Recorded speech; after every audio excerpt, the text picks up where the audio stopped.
done to deserve this? What have I done to deserve this?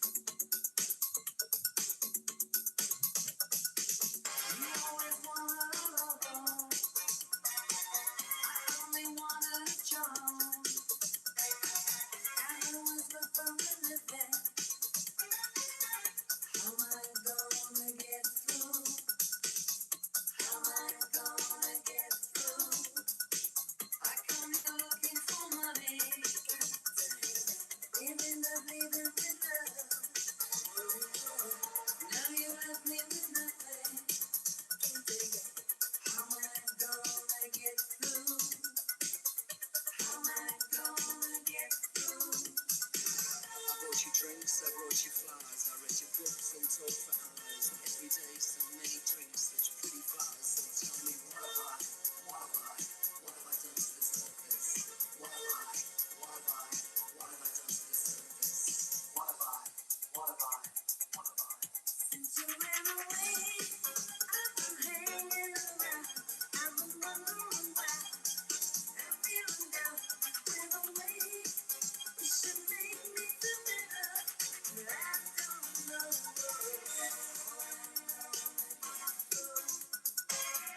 how I'm gonna get through. You always wanted me to be something I wasn't. You always wanted too much. Oh, now I can do what I want to forever. How am I gonna get through? How am I gonna get through? Not the people come and go. They talk too fast and walk too slow. Choosing time from hour to hour. I pour the drinks and push the flowers. What have I done to deserve this? What have I done to deserve this? What have I? Since you went away, I've been hanging around. I've been wondering why. I feel now you went away. Just made me feel I don't know.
It's not the way that you bring me to my knees. It's not the way you borrow, beg or plead. I'm on the verge of nowhere. The sight, the sound, the smell of the air. It could be false, although it could be true. A simple touch, a hand to hold on to.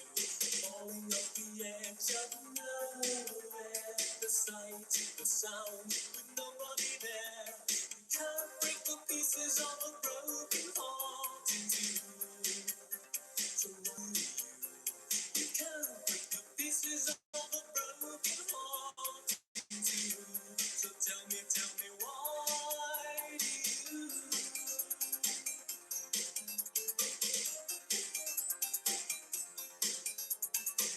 Do you believe that I'd hide the truth from you? Oh, silly girl, there's things I would rather do. Falling off the edge of nowhere. The sight, the sound, with nobody there.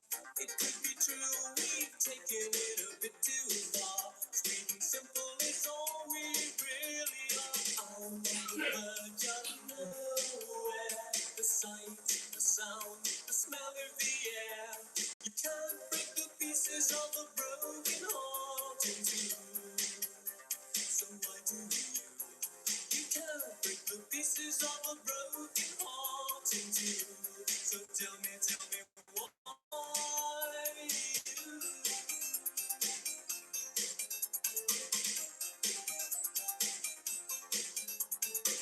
there comes a time, my love. There comes a time. A friend for summer is a friend forever. So they say, and so we go.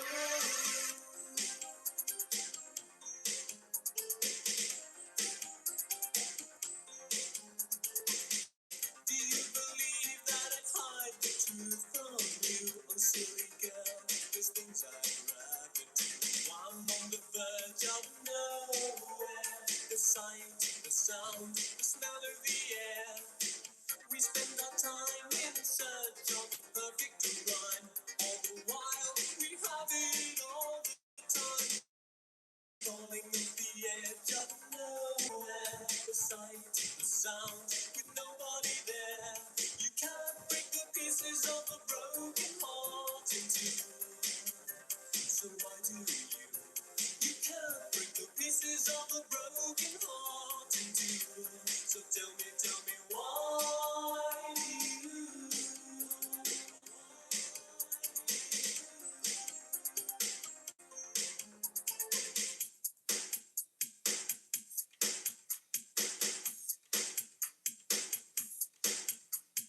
Down,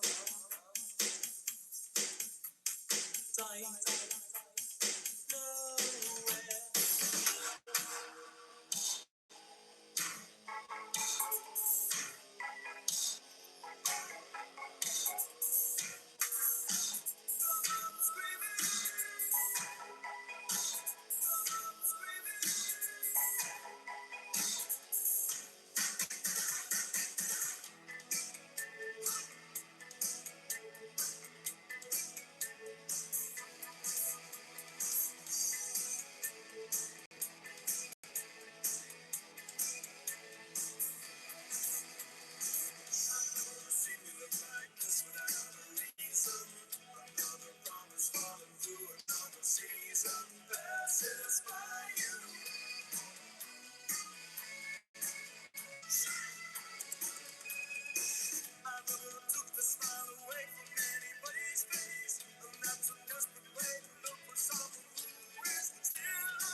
Good morning. All right.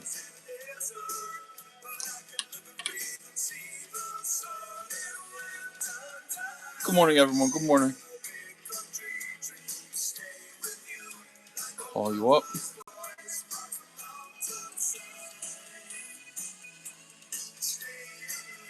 All right.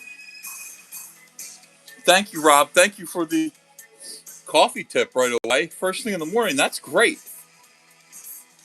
All right.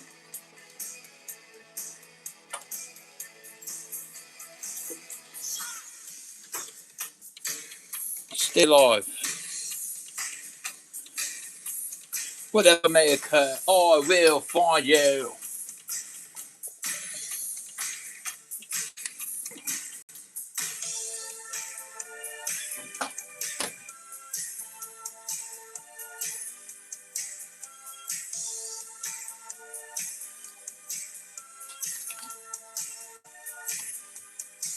Straightening up around here. Okay, let's get to work.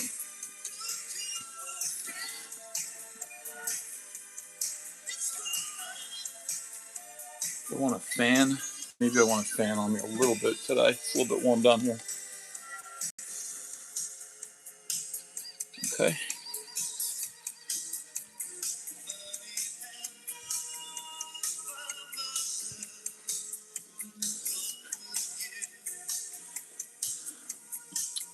Hi, guys.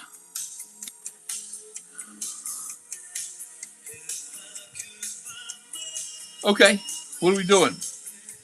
This is Spite. We started this yesterday, but we got cut off real quick. I think it's my fault. I was playing like whatever I wanted to. Like I wasn't even playing your request that much. I was playing Yacht Rock. So, if you remember, Spite's empty suit. What Spite is a cat suit essentially with a lot of like neuro connectors inside of it, and if you're made of Purdanian technology, like devices, or like really any of them are, you can go inside the suit. You can hook up to the gears and the the links within the suit and puppeteer the suit and become Spite. This has been Device's fate for a long time. This has been Device's fate for 24 years. Hi.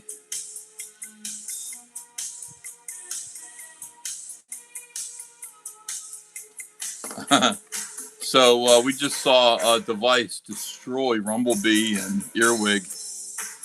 We're going to draw a page where Rumblebee's head grows little legs and walks into the Spite suit. This is why Spite has big insect eyes right now. Spite doesn't usually look like this. And if you can look real close, you can see like he's got his main teeth, his cat teeth, and then inside that he's got Rumblebee's little teeth. Rumblebee has like crooked hillbilly teeth, you know, and so you can see those underneath here. And Spite's head has become bigger because he's got to accommodate Rumblebee's kind of round, bulbous head. So this is, and also, we're going to make Spite wear Rumblebee's laser wing backpack. So Spite is going to have laser wings here. It's going to look pretty fucking cool. Honestly, let's just leave Spite this way. Why bring Rumblebee back ever? Rumblebee can be Spite from here on out. So great. I love it. So how are you guys? Good morning to you. Had a fun time doing Confiscate Kings last night. Got Alan Goldman on there. Really glad he joined the Kings. He's very happy. Like, he's in his element right now. I didn't realize Alan Goldman got canceled. He's definitely one of us. Right winger, making fun of gender ideology and making light of rape. So he is definitely. I mean, you know, jokes are jokes. Jokes are jokes. But not in 2016, they're not. So he told me that story and how he got canceled, and I cringed. No, he didn't tell me. I looked it up on Grok, actually. He was trying to explain it, but English is his second language. So I had to look it up on Grok, and I was like, oh. This guy has cancel culture cred, big time. Super talented. Belongs on the Kings. He did a lot of stuff for DC. He was working on Teen Titans and Superman.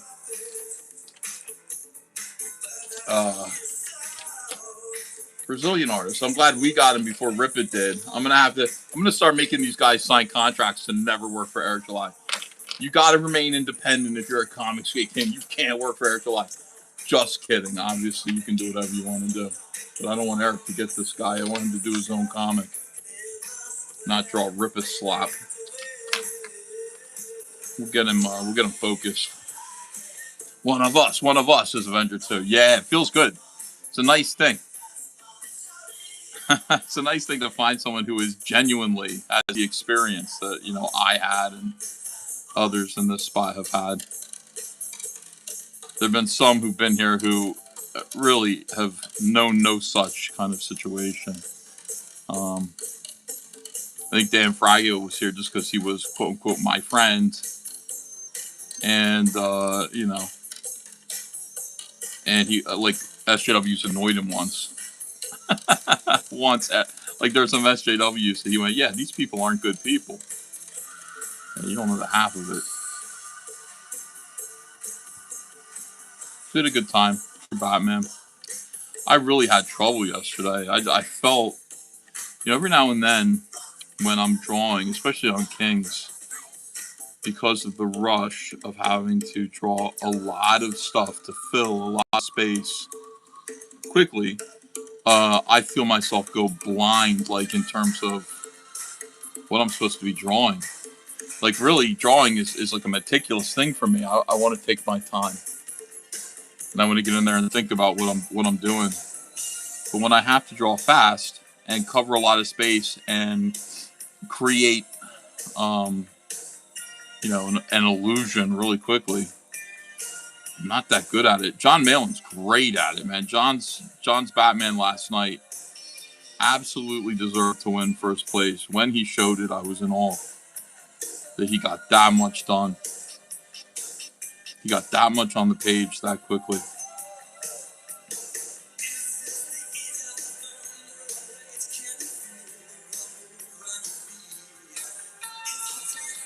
So you're saying Spite was once a cat, but was basically hybridized by Hornets from CyberFrog 2 and 1, just to understand correctly. Oh, Talahim. No. Okay. So let me try to explain this a little better. I got to show it. I'm going to show all this in Salamandroid number 2. You're going to see all this stuff happen here. You're going to see more origin story, because in Salamandroid Death Sting, we saw the origin story of Salamandroid, Scorpinra, and then essentially Device, right? So this is Device before he got killed. He was meant to be Cyberman, who was meant to save the world. Scorpinra was meant to be Salamandroid. His job was to be the protector, the guy who moved obstacles out of the way so that Cyberman could do what he needed to do. And we still haven't revealed what it is that these, that like Cyberman or CyberFrog would be able to do to stop the Vespus. We still haven't revealed that, but we will. That's going to be the end of the big, not the fourth story, but the big story, right?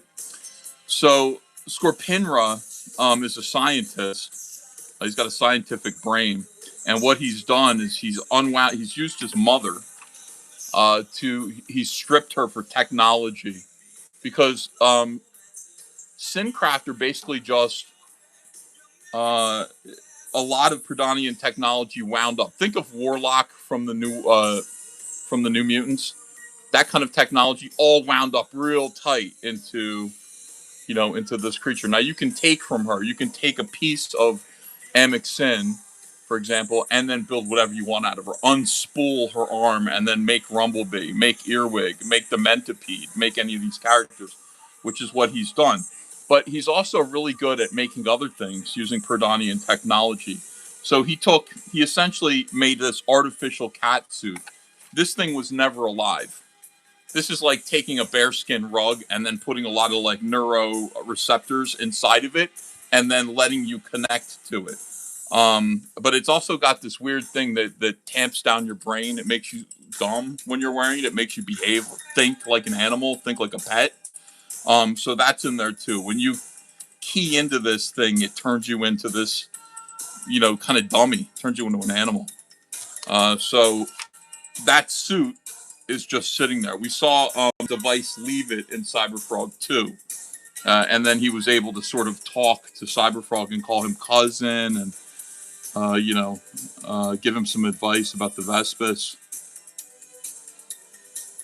So that suit was just laying there. Device got out of it, and Rumblebee, what's left of Rumblebee, crawls into it in this page. But Spite has no personality of his own. He's just a vehicle, essentially. And so this is all stuff you're gonna see, like the works of Scorpionra in Salamandroid Poison Pact, which is Salamandroid 2.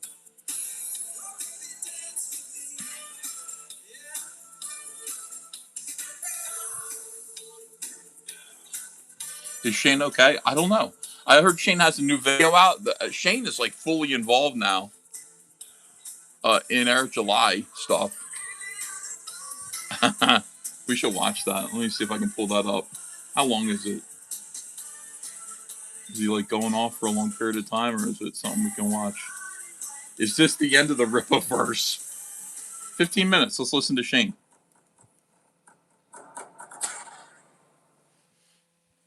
Hello, guys. I am Shane Davis, 20-year comic book veteran, and a lot of those years working at DC, Image, Legendary, Marvel even.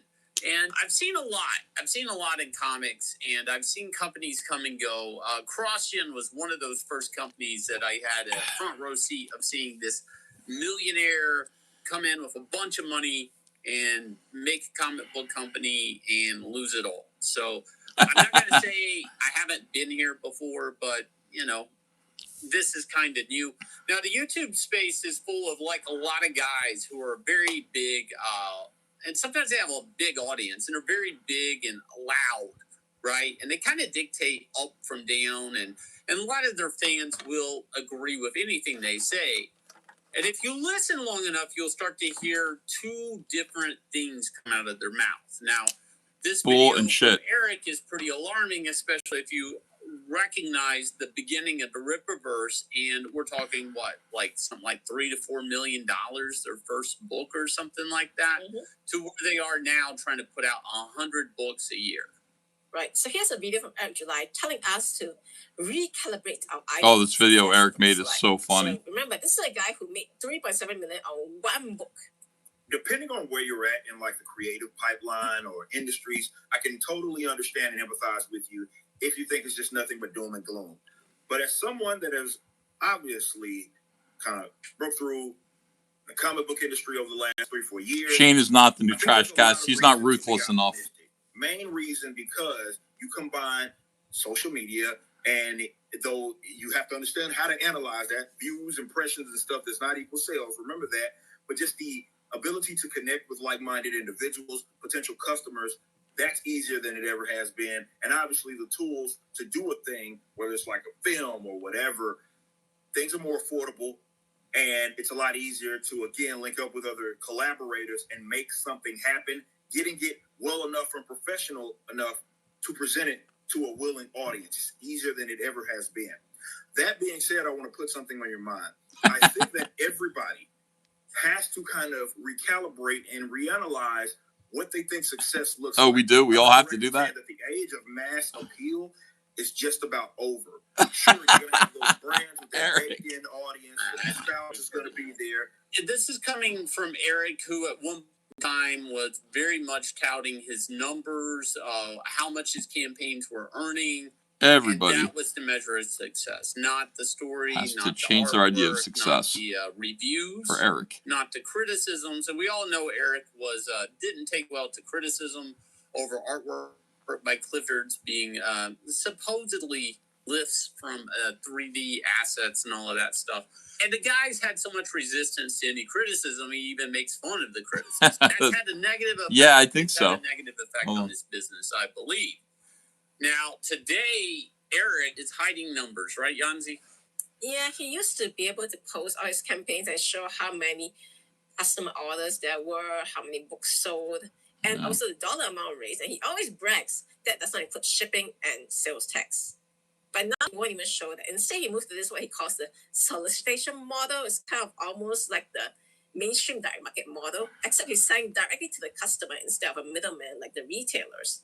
So he's not showing his numbers, whereas he used to say the mainstream doesn't show their numbers because their sales are terrible. So guess what, Eric is kind of telling that now you are not showing your numbers.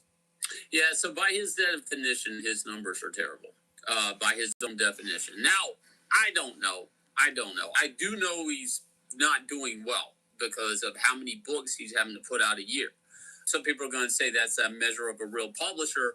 I'm thinking the way his numbers are going down, but the volume of books he's printing is actually lining up to keep the lights on. Now, that's a fair assessment, I think. Anybody who understands cash flow, monthly bills in a business, I should just let Shane do this. Staff, you're going to understand that. So one of the things that Eric... I mean, this is the thing. Like, honestly, when I started Trashcast and started kind of having to go to war with Eric, like, I was like, it was a grim task. Like, I knew I had to do it, and I knew I was going to get beat up for it.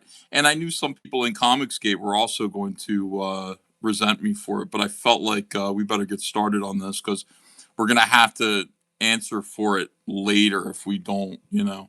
Like Eric and Ripaverse and all the shitheads that he's bringing into our space are going to do irreparable harm for it. We have to oppose this now and be on the record opposing it. Nobody wanted me to do it, including John Malin. Shane, you know, was a little like, I don't know, Ethan, you know. But we had to do it. I'm on the record. I started this whole thing. I started pushing back on these guys. And I think my reputation suffered for it, of course. A lot of fans out there who are just kind of consider us all as one. Like, it's the indie scene. Why won't Ethan be supportive of the indie scene? It's like, no, we're the indie scene. He is a parasite, an invasive species in the indie scene who is doing harm to what we're doing. He is not trying to create art. He is trying to generate money. And that's it. That's his only goal. He's not trying to make good comics. He is trying to make a lot of money. He's trying to milk his own audience and then ours too, and fool them into thinking that he's one of us, and he just isn't. And they started this from the very beginning, where it was just like, we see the money y'all making over here. When they started saying stuff like that, they're all about money. They're all about clout. That's who these individuals are. Now, Shane jumped on pretty quickly. Shane jumped on board the Trashcast train fairly quickly because he saw the threat. Like, he and Yancey saw that, like, when they said we will win, they weren't talking about Marvel and DC. They weren't talking about the mainstream. They were talking about us. They were talking about beating us. We were the competition. So they wanted to take out crowdfunding and all of that stuff. Now, the good thing for me, I think Ripaverse kind of put me on my heels a little bit. And, it's like I'm going to be making some changes in my own business and how All Caps Comics runs in the future. But they need to go. Their books are shit. And of course, that is what's happening. A lot of people, John Malin included, like John Malin last night was like, it's going to be the Ripaverse story. Like, how Eric July, rose up from this and did that. And that's going to be, his value to Hollywood, he created like a black Walt Disney. And the thing is, Walt Disney stuff was good. Eric's stuff is not good. It's not usable. And Eric has a history of saying racist and homophobic things. So he's not going anywhere in Hollywood either. And his company is not going to work out because, again, you can be whoever you want to be as long as, you can walk it like you talk it, and Eric can't. Anyway, Shane Davis is on board now. I think Sturgis and a bunch of those retards really got him pissed off. For me, like the moment where I'm really glad, the moment where I was very glad that like I'd already been fighting Eric was the 2-page spread and the cinematic page turn. That's when I was like, thank God I'm on the record here. This is the most contemptuous behavior that I've ever seen. Dishonest, and like the mask just fell right off. Like Eric does not care. He thinks his audience is stupid. He's here to make money, and that is it. He's not here to make comics. He will lie to them. I mean, those are irrefutable. That was just lies. There's no way that you can argue that he was doing anything there except for trying to deceive his audience. So I like the idea of Shane and Yancey getting involved a little bit more because people depend on me to do it. And then everybody goes, what's wrong with Ethan? Why can't Ethan? Blah, blah, blah, blah, blah. Why can't Ethan support the indie comic scene? Let me back off. Let me do my work a little bit. I mean, I'll still do a little trash cast, but let me do my work and let me walk it like I talk it. And then, Shane can take over a little bit. Maybe John will too. All right, here we go. The high watermark for him is in the fall off was the cinematic spread, and that's where a spread. Yeah, I don't want to get into it, but basically a spread. That's where we were vindicated. Where it was a page turnout, then a double page spread, and he shipped all the books out, and then went to his audience and explained that it's a cinematic spread, and that. He asked everybody, let me know what you think about it. Now, that was a cue for what I like to call like his Rippa trolls in a way. And that's his street team, the guys who go out there and kind of beat anybody in if you disagree, if you have criticism. And I've often thought that this was an interesting tactic to have these street team guys. And in this case, we have a guy called Sturgis that goes out here and they're such zealots and they will attack anybody that disagrees. Now, we first saw them in our YouTube channel asking us why we aren't doing many more videos about the Rippaverse success. And that's when I was like, there's something up here. There's something disingenuous here. It's not my duty to talk about Eric July's success. And why I find this street team, if you will, these zealots, to be damaging for Eric is two things. One is on ego, that they never actually criticize him. Actually, if anything, they defend every misstep he makes, every cinematic spread, Zalen's misprinted, all of these things.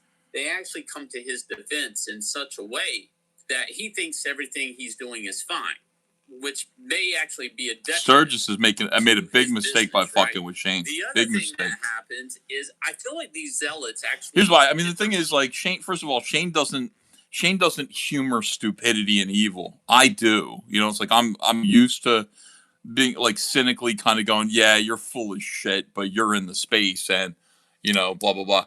Shane is not like Shane has no tolerance for that at all. And so, Sturgis going after Shane, like Shane will autistically and righteously push back on Sturgis, and he has no tolerance for it. Like he's like, why is it like this? Why is there this individual in our space? Why is he lying about me? Why is he lying about Comicsgate? Why is he defending Eric July in every stupid decision Eric makes? And Shane will absolutely go after Sturgis in the sense that I will sit there and look at Sturgis and go, it's not worth my time to go after Sturgis. He's obviously clearly retarded, but maybe it is worth somebody's time to go after Sturgis. And I think, Sturgis not shutting up and going after Shane and being stupid and going after Shane is going to be a big mistake for Rippetards. Akiram says, that face one lectured on biz by guy trying to put you out of it. Yeah, 100%, Akiram. Any casual Rippaverse person that they're reading his books and they start seeing, Sturgis in one case actually attacked people for criticisms on Eric. Well, they're not going to... I mean, the one thing that we can learn... I'm sorry to keep pausing, Shane. I won't do it too much. The one thing that we can learn from Eric July's business that worked is that it turns out, crowdfunding is a rough thing. It's something that we need to do. But at the same time, the books have to come out quicker. Like, I'm sorry. Like, I had like a bad year and a half where I guess I was working kind of slow. I didn't realize that time went by really quickly while I was dealing with a bunch of different things. But the books need to come out quickly. And also, every now and then, wouldn't be such a bad thing to have something finished and ready for sale. You know what I mean? Like, it wouldn't be such a bad thing. It's not necessary that everything be ready, I don't think. But people do like that. That worked really well. by saying the books are ready. And Shane and I grumbled about that quite a bit because that does put us out of business.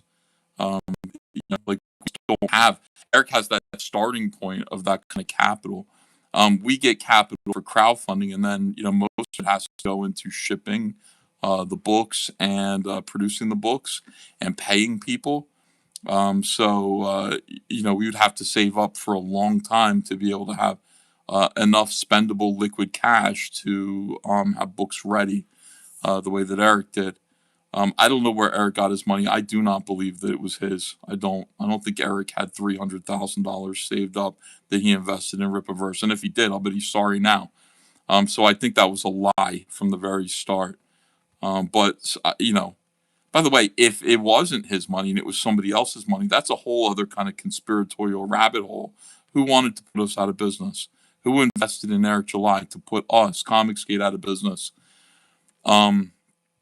Comicsgate's bigger than you think. It's a bigger concern than you think. Firebell, again, hired by somebody. Who hired Firebell to go after us in 2018 and 2019? Who paid them to get Daryl Aho and Renfamous and all these individuals, professional shit stirrers, professional muckrakers, people who control narratives for a living, internet bullies? Who was paying them to do that? Somebody was. Renfamous came out a bunch of times and said, I'm getting paid to do this, so I don't really care. Who was paying Renfamous? So it's a concern of somebody's. The culture war is a weird, kind of mysterious and dark thing. There are political forces behind those people who went after us all those years ago. I don't know if that's the same thing that happened with Rippaverse. I don't know, but I have my suspicions that he was funded by one of these groups. And it's just a suspicion. It could be paranoia. I'd never go out and officially say that, but I refused. I cannot believe that it was his own money. I can't. It'd be such a stupid thing to have a family, a wife, maybe a kid on the way, talking about having a family, and invest and have a nest egg of $300,000 that you invest in a comic book company. One would think, though, you'd look at it and go, yeah, but it paid off, didn't it? He turned it into $3.7 million. Yeah, he should have quit right there. He should have walked away. He should have fulfilled ISOM number 1, maybe did ISOM number 2, and then quit. He expanded that business really quickly, and I think threw all that money away. Something else. Anything. Is it that Glenn they're back? Going to disappear. They're going to quit buying, and that again is a huge detriment because the customers are too afraid to voice their concern. This is one big issue too recently, and that is a tactic we've seen the SJWs use, and that is to say, how dare you criticize Eric July? You must be racist, because Eric July is not white. So if you have any criticisms about him, obviously you're against the black man or something like that. And we know how well that tactic worked when Star Wars did their whole, they were already calling out black actors, actresses names before the show even came out. Ergo, all these people are racist. Therefore, if the show doesn't do well, it's all on them. We know how that works in the end, but I'm surprised nobody sees how history repeats itself. So recently, we had one of these Ripper zealots by the name, we all call him Sturgis. Sturgis. He decided that because, Eric July did not one but 2 misprints with his books, and somehow we had a misprint and we corrected it, and we shipped out to everyone before the due date even. Somehow now it's, okay, let me go through all your books and find all these quote-unquote misprints, all right? Right. And what he does is he goes through, finds what he calls grammatical errors, which unfortunately everybody ran through, and they were like, well, none of these are grammatical errors actually. For example, we have a line here that says, nothing can change that no matter what we do. He insists that we break into 2 lines. And somehow, it's wrong. No matter what we do, it's like a weird standalone sentence in a way. But remember guys, these are characters speaking. Speech patterns don't have to adhere correct grammatical standards, but we are trying to follow a certain grammatical standard when our characters speak. Right. And here's another one which is really egregious. We have a character say, what do you think this means, Charlie? And he says, you don't need a comma after the word means. So it's like, yeah. Standard English, you need a comma before a name or a noun. That is like very, very basic standard 6th, 7th grade English. I don't know even. But the thing is here is I'm going to sum this up with the emperor has no clothes. What you're actually seeing is the zealots covering and sweeping and attacking everybody. Sweeping. To such a point that Eric doesn't understand why he needs to hide his numbers. He doesn't understand what the measure of success is anymore. A guy that used to boast about his numbers, right? And now has to do an infinite amount of books just to keep the lights on, if that even works this year. We haven't even gotten through the first quarter of this year. I don't even know what. I'm so glad. Let me just say, like, Eric talked at the beginning of the year about having a deal that's going to save his company. And I was like, oh, no. And it turns out it's probably just distribution. I was like, yes, hooray. We did all this work to get rid of you. Distribution's going to finish the job. That's hilarious. But, I mean, at the same time, if Eric, I'm the one who advised Eric and have been advising him to get distribution, but I would say get distribution into comic book stores. You know, it would just be better only because that's what Eric wants. Like, Eric wants validity. You know, he's looking for people to recognize and congratulate him for his business savvy and success. Well, I mean, you know, if that exists, if that's a thing that exists, then the only way to do that is to go into the direct market and then actually put your books where Marvel and DC books are. Going into like Barnes and Noble, and we don't know what he's doing. I think he's going into Barnes and Noble because he's been in communication with Iconic, and Iconic Comics just kind of piggybacked on top of Udon Press's distribution model or deal. They just announced that. Boy, it really does seem like that's what Eric is going to be doing too. Eric likes to sort of make friends and then see what he can get from those friends. So it's like Zachary Levi reaches out, you know, or Zachary Levi is doing something. Eric kind of hooks up with him and then says, what can I get from you? Will you come to MegaCon? Will you write a 4-page comic book story? Et cetera, et cetera. Whatever, whoever Eric is talking to, Eric is working on getting something from him. So this could be the culmination of his conversation with Iconic. Midway point.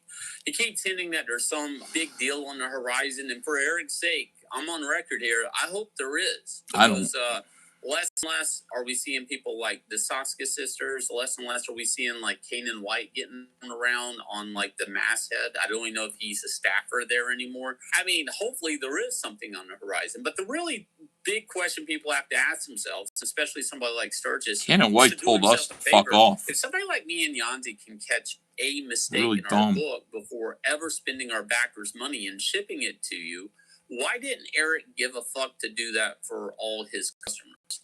Twice. Really big question. And that's the only question. And instead of being mad at us because we fixed a problem in our book before actually spending our backers' shipping money, because they paid for two things, the book and the shipment, I chose to fix it. And somehow me and Yanzi, who make nowhere near the money Eric does, was able to do that. Well, I want to point out one thing, and that is that if only Eric's own fans would criticize him to the extent whereby they unreasonably criticize us, maybe we wouldn't have invented new English words like cinematic spread or is R-light. You know what I'm saying? Like, yeah, your fans not only support you, they also provide invaluable criticism. We have had people point out to us, there's a typo here, and we're like, okay, gotcha, we'll fix it in the next print. All right. By the way, typos are super common in the industry. J.K. Rowling, a billion-dollar writer, has typos in her first prints all the time too. And she has dozens and dozens of editors. Typos are more common than you think. The thing about it is to fix them on the next print. Very different from a misprint, by the way, where it's like, what, pages out of order? It's like, that's a way different issue. Yeah, spreads are broken. There's lines streaking through because your pre-press isn't done right. Stuff like that. And acknowledging the mistake and still shipping it to people no matter what.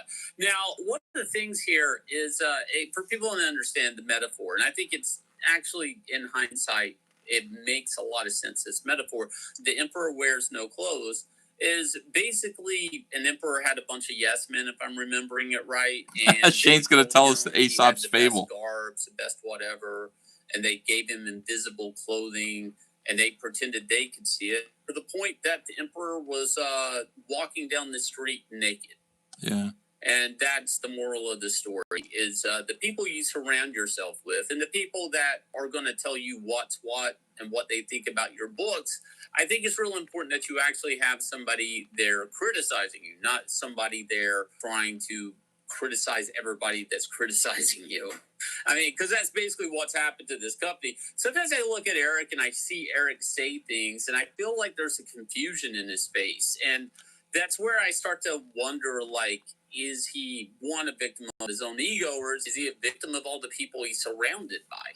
So I don't know. I think this he's a hustler. Going to be an interesting He's one a to look fucking forward to in 2026. Either Eric's telling the truth, and there is this really big deal on the horizon that's going to pull this company out of where tailspin that it's Eric in, is nobody's victim. To hide victim. their numbers, or it's going to be really bad. Anyways, if you guys will, hit like, subscribe, ring the bell for notification. Let me know what your thoughts on that. And while we're at it, talk about crowdfunding comics on our own site. Shane Davis's King Kong versus 232. Yeah, I hope you guys back that. Volume 3, Second Chance. Now, this is an astronomical campaign. This looks like it's only $21,900 right now. But combined total with the Second Chance and the First Chance of this campaign, this is our actual highest funded campaign at Nine Lives Comics, reaching over $23,000. The other campaign. Yeah, I hope you guys back that. Let me see. What is Zach doing? You guys say Zach had commentary. I love when Zach goes in on Eric July, man. I love it so much. And it just lets me kind of sit back a little bit. I don't want to be the only one fighting Eric. Has to be done. Ma, the guy who lost 41,000 customers is giving business advice again. Eric's saying that mindset doesn't make you more authentic. It'll just make you more broke. Protect your crap by learning your business. That's funny.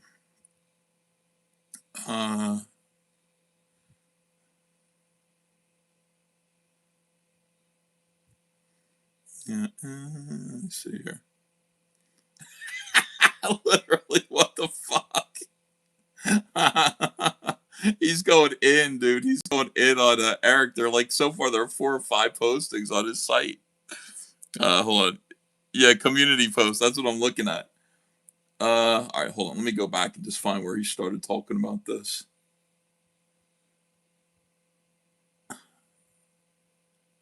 Yeah, okay. Yeah, he's got the John Travolta meme where he's looking around from Pulp Fiction.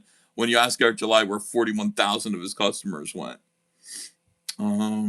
Somebody says, it sounds like the deterioration of his customer base is due to a combination of regular market forces, same forces affecting everyone in crowdfunding, as well as inferior product.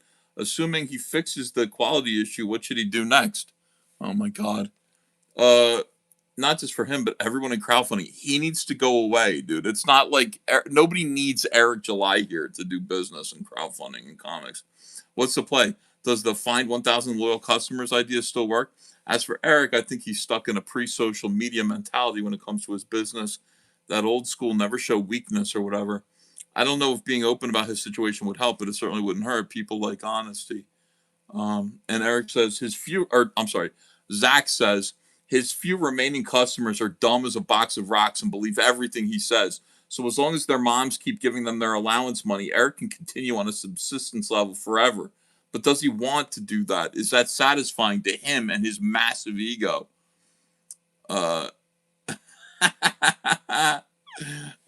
shit.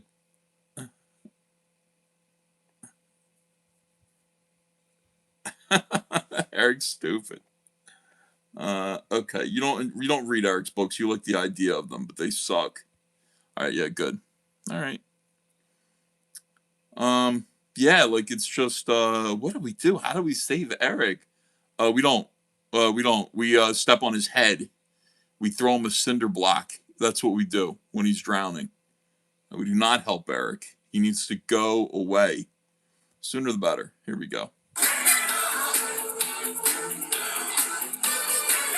I'll put on serious. I mean, that's just what we need to do.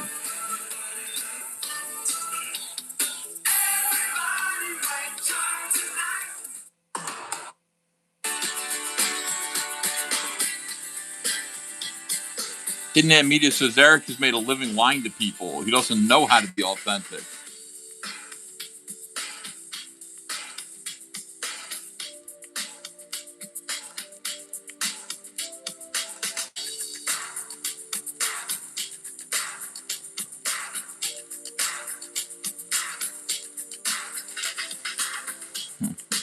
Why can't we drop a grand piano on top of him, says Crane Style? That'd be fine too.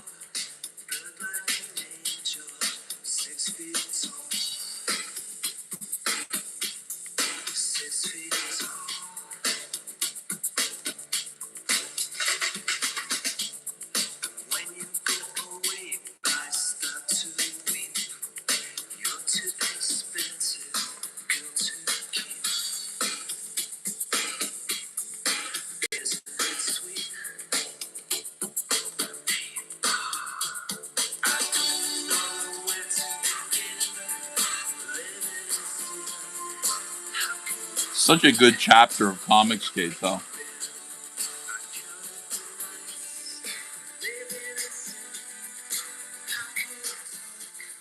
You know, if you sit there and you look at like an HBO show, an HBO TV show, there'll be like a couple of seasons where a particularly effective villain shows up and causes trouble.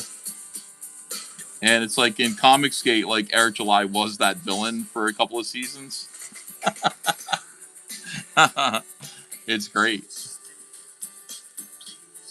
But yeah, he's got to go.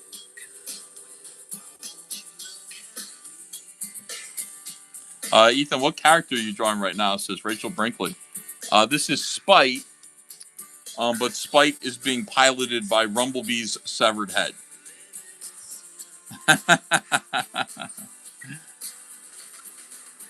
So he looks a little bit different, and I actually like this look a lot. I like his big bug eyes.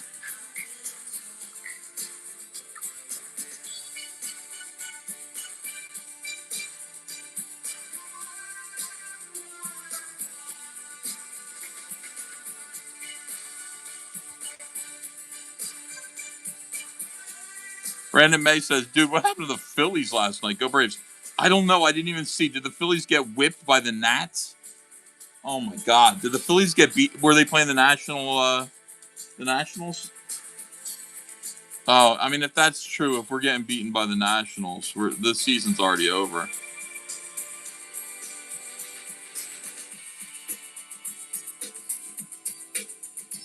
Like, we have the Marlins, we have the Nationals, and basically, you know, in our division, those teams suck, so we play them a lot, and we generate a lot of wins and a lot of self-confidence. But yeah, I didn't have time to watch yesterday. Very busy. And not only that, I'm just utterly sickened by the Phillies' performance against Texas. Like, there's something that happens to the Phillies where their offense just goes quiet, and they can't hit the ball. They can't even make contact with the ball, and they don't look like they care either. And that's, you know, that happens at the end of the season usually when they need to wake up. It's happening right at the start of the season this year. It is depressing. And I will tell you this, if it continues, I'm not spending any money on the Phillies. I'm not giving it. They lost 13-2 to the Nats? Bro. Hold on, let me look that up. I'm not giving them any fucking money. None. Oh my God. The Nationals beat them 13-2. Humiliating. The Nationals are the worst team. I don't even know what to say.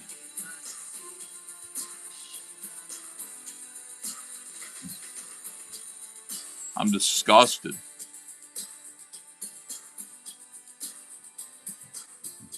Now, they do start out cold. The Phillies start out cold every year, every season. but we play the Nationals and we win, and then we get our ego going.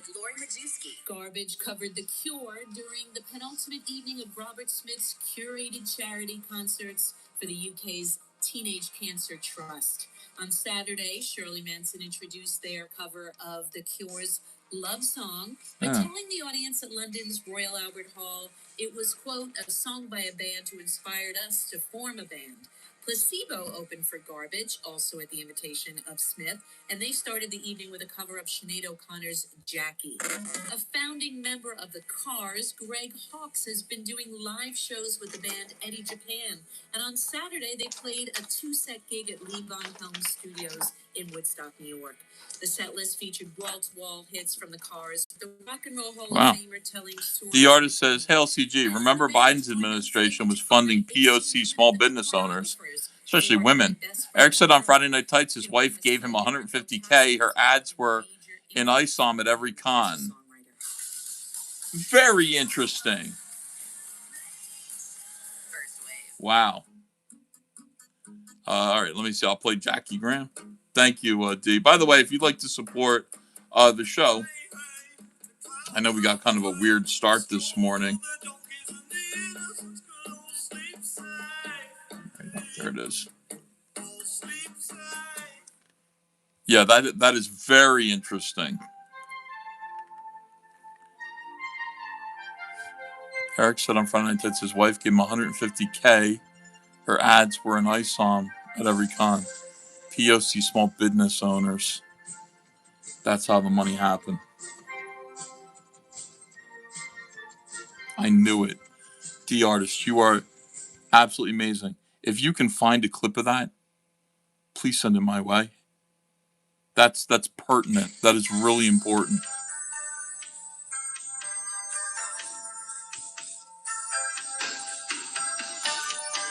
D artist, if you can find that, please send it. I didn't hear him say that.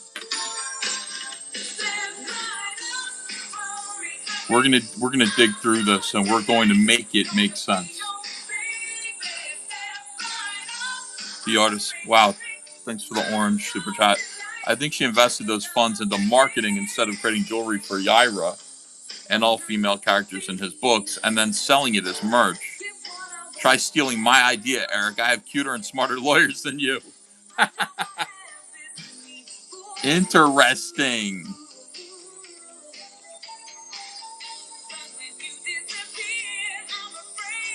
Wow.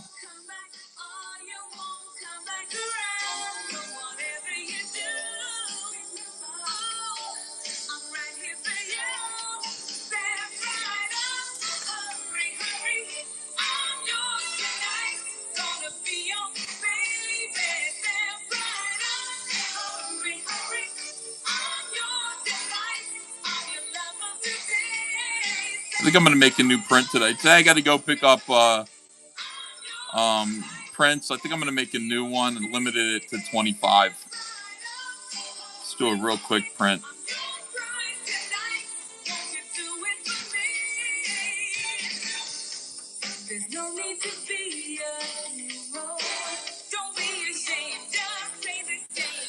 Oh my God. And my sketchbook should be here any day now.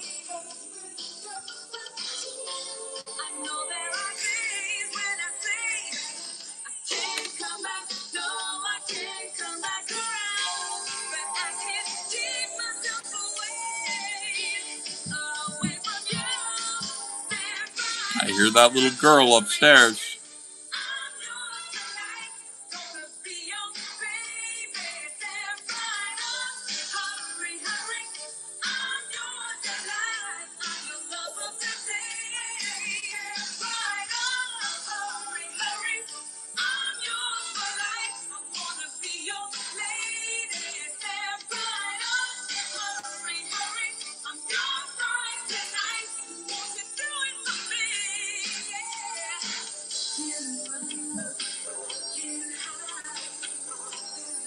Yeah, it's fun to do like a print run of 25 because just put something real limited out there and do it in the middle of the week. That's kind of devastating. I like it. I just have to decide what it's going to be.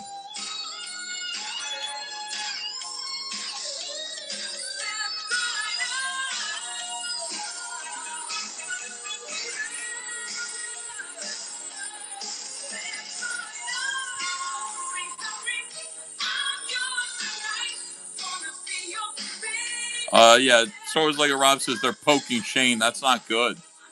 The artist says, I've tried to find that first Eric's FNT announcement of Ripaverse on all 3 Nerdrotics channels. He removed it, or it's members only.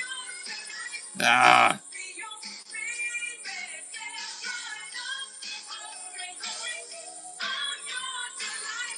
That sucks. We need it.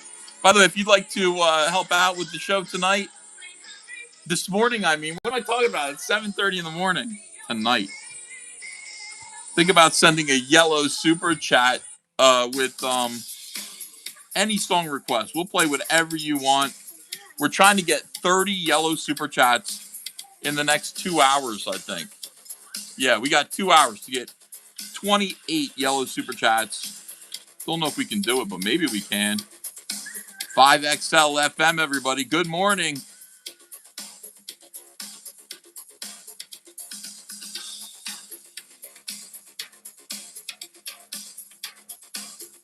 Turn your crank to Frank. Turn your crank to Frank.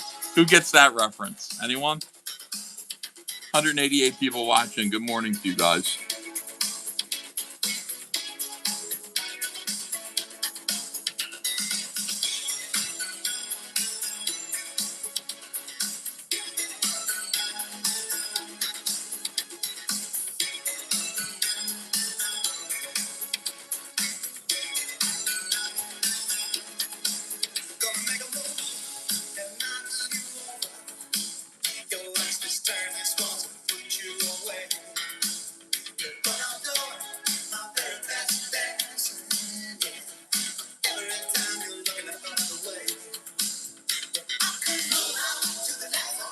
So that would explain why his wife had such prime real estate in ISOM #1.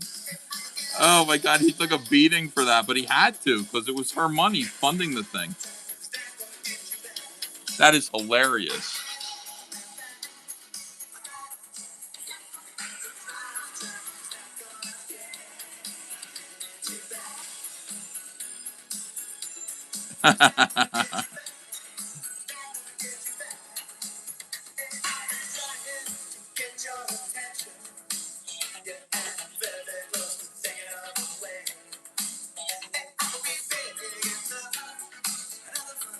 There's no way she made even one single sale from that. No.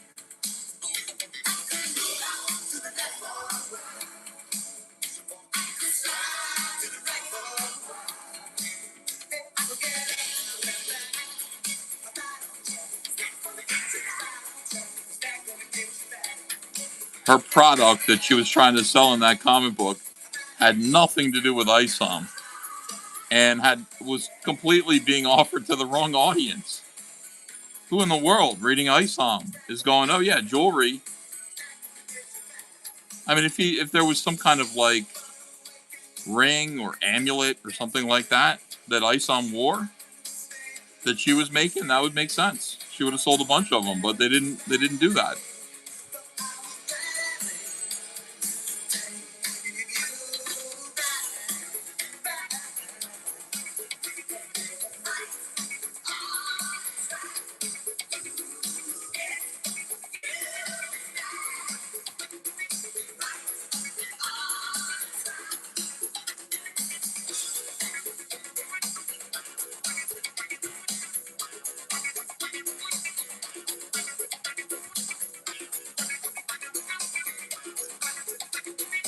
If Eric's wife is taking money from the Democrat Party,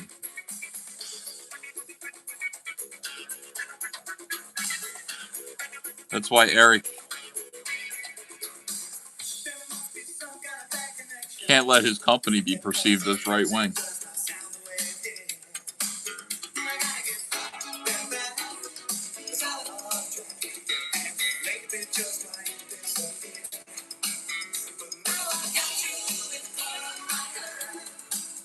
Funded by leftist cash.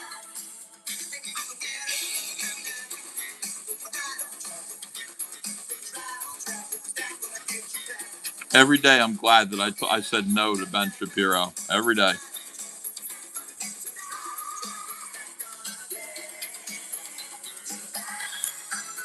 I could have sold Comicsgate.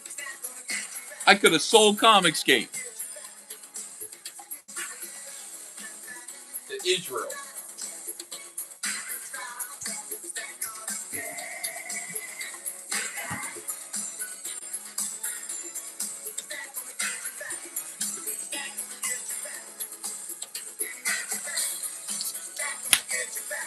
And I didn't do it. And I didn't do it. And there are people who are mad at me. There are some people who are like, you should have done it. We would have had more money in Comicsgate. I did not do it. I said no. Yeah. And I recorded the phone call. Someday, if you guys ever would like to hear me talking to Ben Shapiro about Comicsgate, and I thought he just wanted to talk, I thought he was talking to me because he wanted to find out more so that he could use this as a news article of some sort. He wanted to, he had Texas investors that were interested in funding Comicsgate, quote unquote, Texas investors. And I said, no. Why would you say Texas investors when they're Jews? Interesting. Yeah. But I'm sitting there like talking to him like, yeah, I really believe that we're going to make great comics and stop cancel culture. He couldn't give a fuck. Like he wanted to buy Comicsgate. And I was like, no thanks. Can you imagine if Comicsgate was like owned by whatever lobby Ben Shapiro represented at that moment? D is owed Erica for that orange super chat. Oh, okay.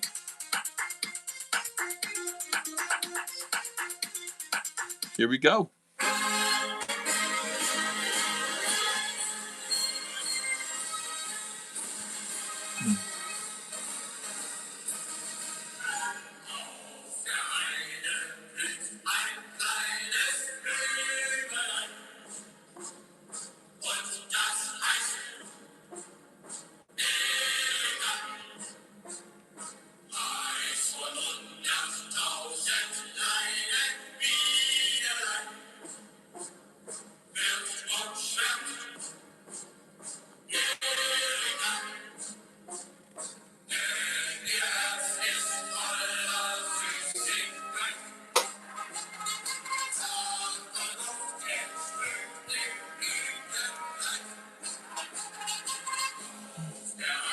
Andrew Wyatt says you didn't need to be sold, just connecting you all to investors would have been a massive help.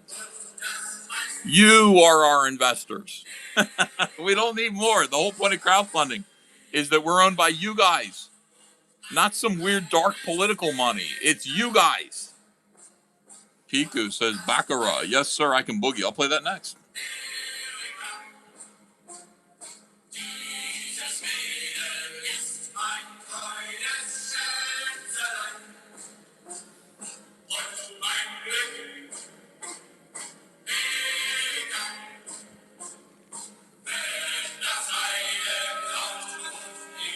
The point of crowdfunding is that we're free. We don't have entanglements.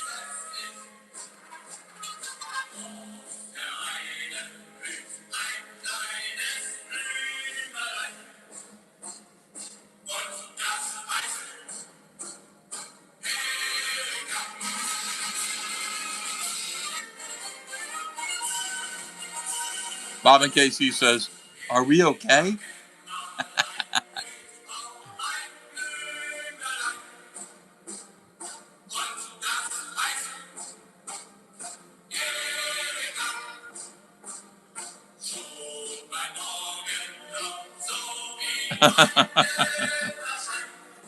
Who's this character you're drawing? Ribbity Hibbity? He doesn't look anything like a frog.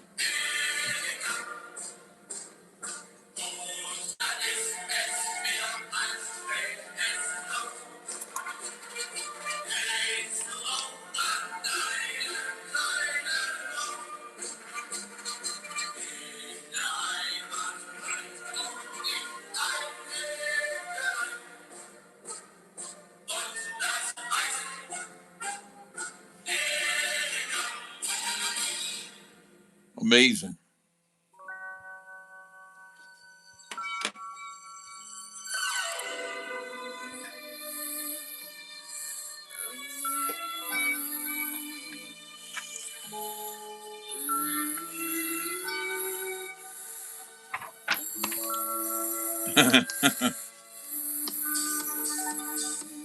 Oh, jeez.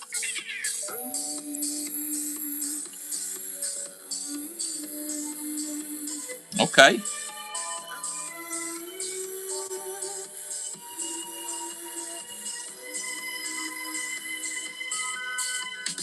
Mister, your eyes are full of hesitation.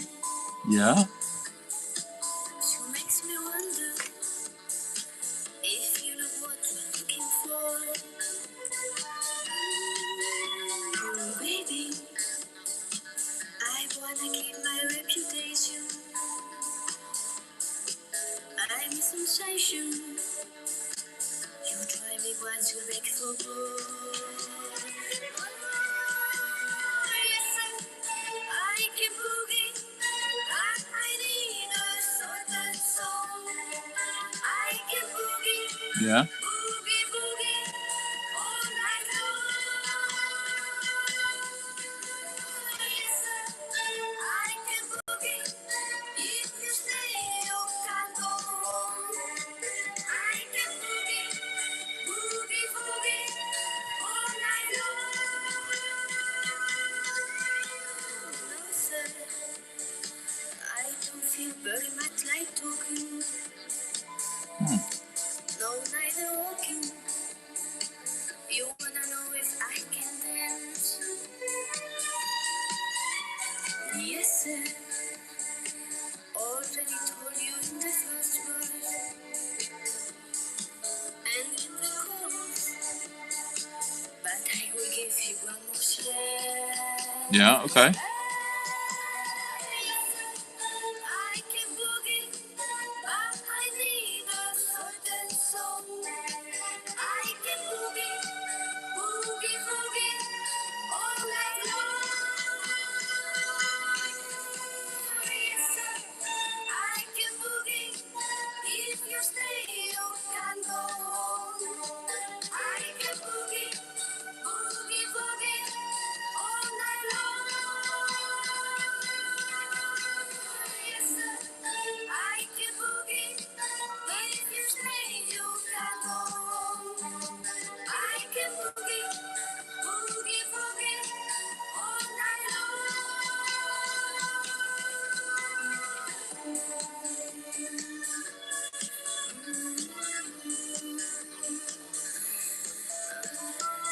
Morning, E. When is the Epic CG Live Showdown? Could be tonight. I don't know. What do you think? Should we save it for the weekend?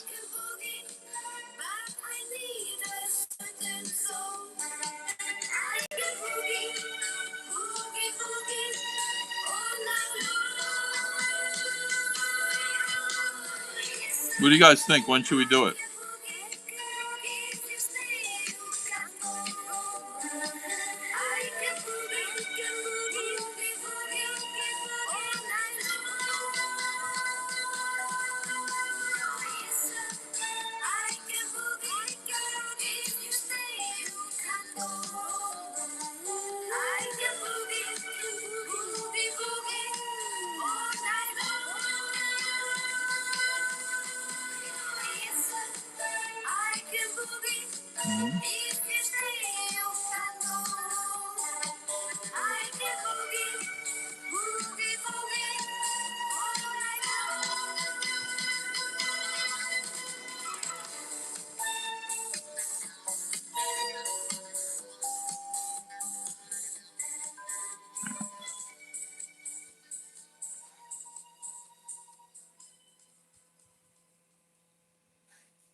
Piku wants the 4 preps, 26 miles. Nice, thank you.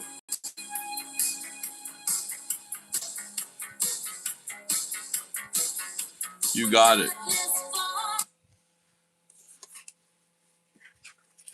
Some old school stuff going on here. 26 miles across the sea. Santa Catalina is awaiting for me. Santa Catalina, the island of romance. Romance, romance, romance. Water all around me, everywhere. Tropical trees and salty air. Thank you, Piku. Nothing that's awaiting there. Romance. It seems so distant, 26 miles away, rested in the water so serene. I'd work for anyone, even the Navy, who would float me to my island dream.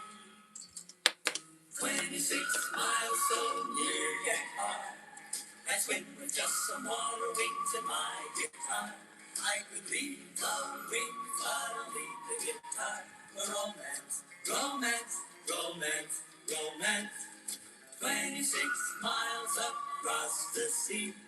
Santa Catalina is awaiting for me. Santa Catalina, the island of romance. A tropical heaven out in the ocean, covered with trees and girls. If I have to swim, I'll do it forever till I'm gazing on those island world. 40 kilometers in a leaky old boat. Any old thing that'll stay afloat. When we arrive, we'll all promote romance, romance, romance, romance. 26 miles across the sea. Santa Catalina is awaiting for me. Santa Catalina, the island of romance, romance, romance, romance. 26 miles across the sea. Santa Catalina is awaiting for me. 26 miles across the sea. Beautiful.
Oh, bless me.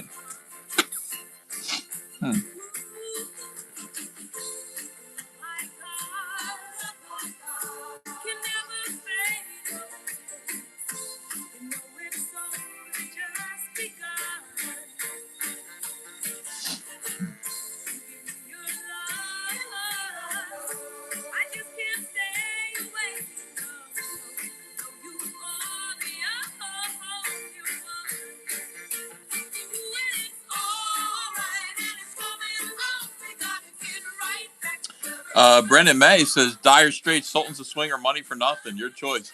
For me, it's going to be Money for Nothing every time. For obvious reasons. Let's go. Because they say the F slur. Kiram says, can you talk about your favorite types of CyberFrog content to draw? Do you mean CyberFrog or crowdfunding? CF. My favorite types of CyberFrog content, I like it all. I love an opportunity to draw his villains like this. I love a big shot of Heather Swain. This particular book is going to be full of drama.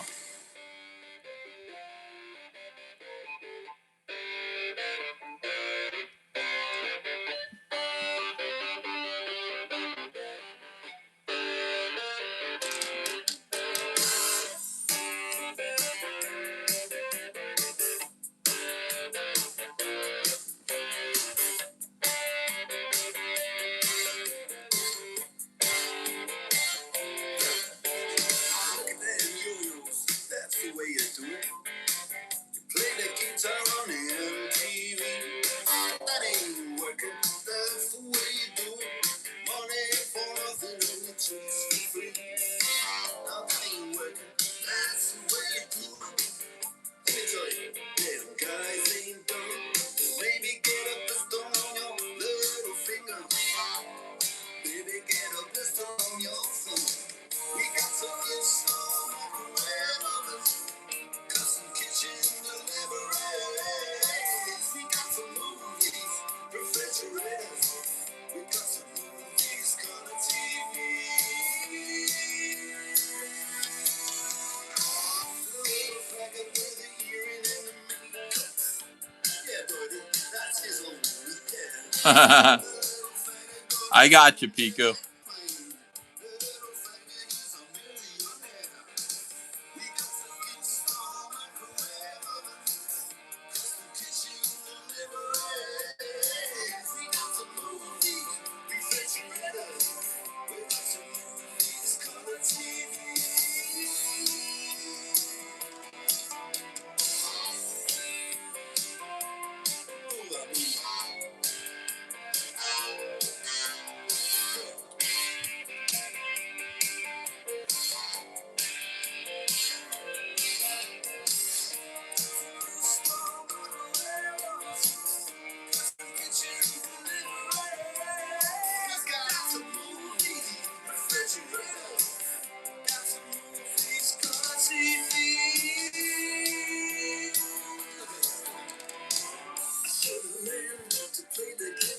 So we're drawing Spite.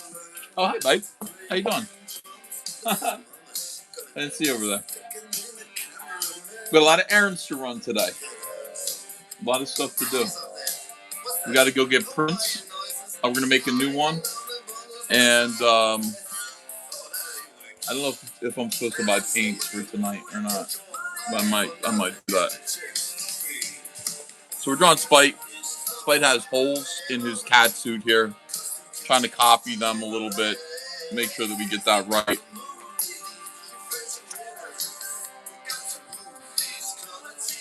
You look good today. Feeling okay? You look sharp. You're not feeling good? Okay. You look with it.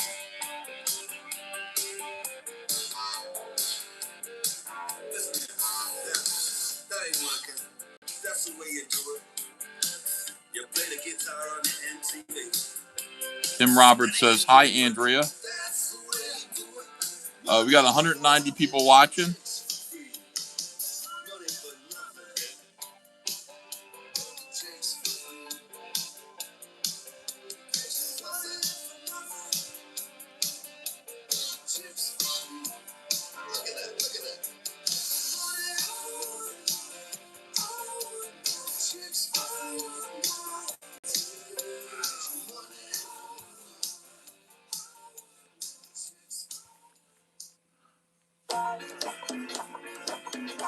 Going out to Pico.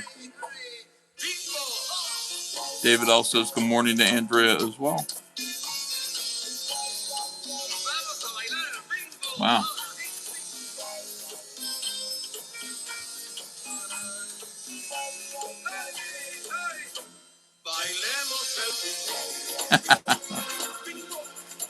This video is crazy.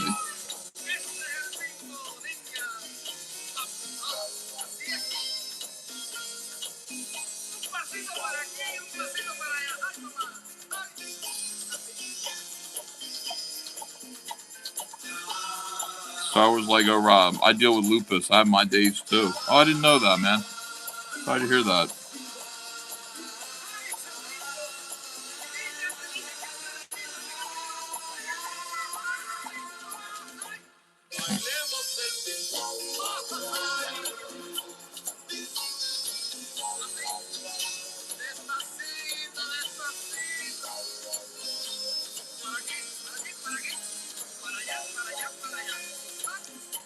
Piku wants Big Pig Breakaway.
Girlfriend in a coma.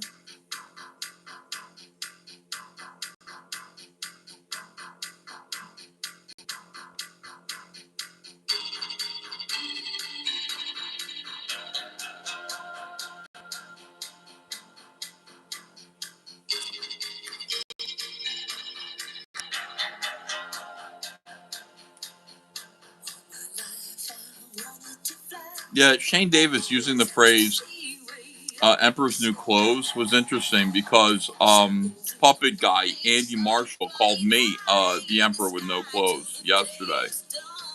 And he says my line work is no good. He says, Ethan's line work sucks. Man, I don't know. Maybe. I like my line work. I think it's pretty sharp.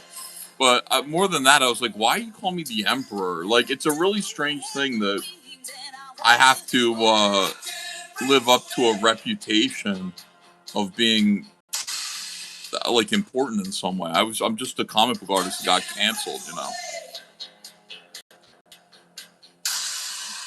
I think I'm drawing better now than I drew back then. But yeah, the Emperor, these people really do see me as something else. Emperor with no clothes, somebody who is pretending. No, like people are afraid to tell him he sucks. I don't feel like anybody is afraid to tell me I suck. I feel like everybody tells me I suck all the time, except for my fans.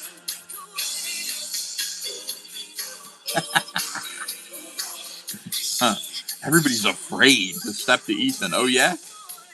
Then how come people are constantly stepping to me?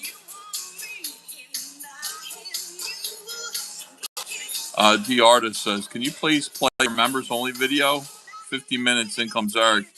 What the hell happened on Flashcast last night? Rippaverse eat Baparama instead of radio? Thank you. Okay. Members only, I'll find it.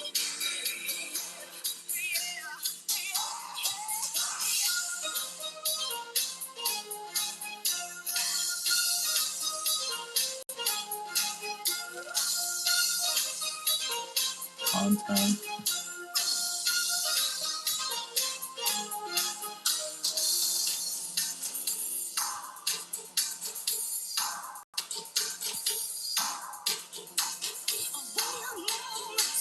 Got it.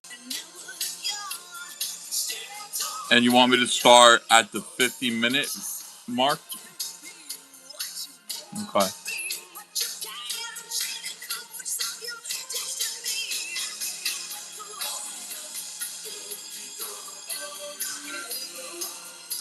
Yeah, I don't make a claim to being like a legendary, like amazing artist. I mean, You know, I don't. I think I'm really pretty good. But, you know, I'm not delusional. There are probably like 5 or 6 artists in history that have been better than me. I say that with all humility.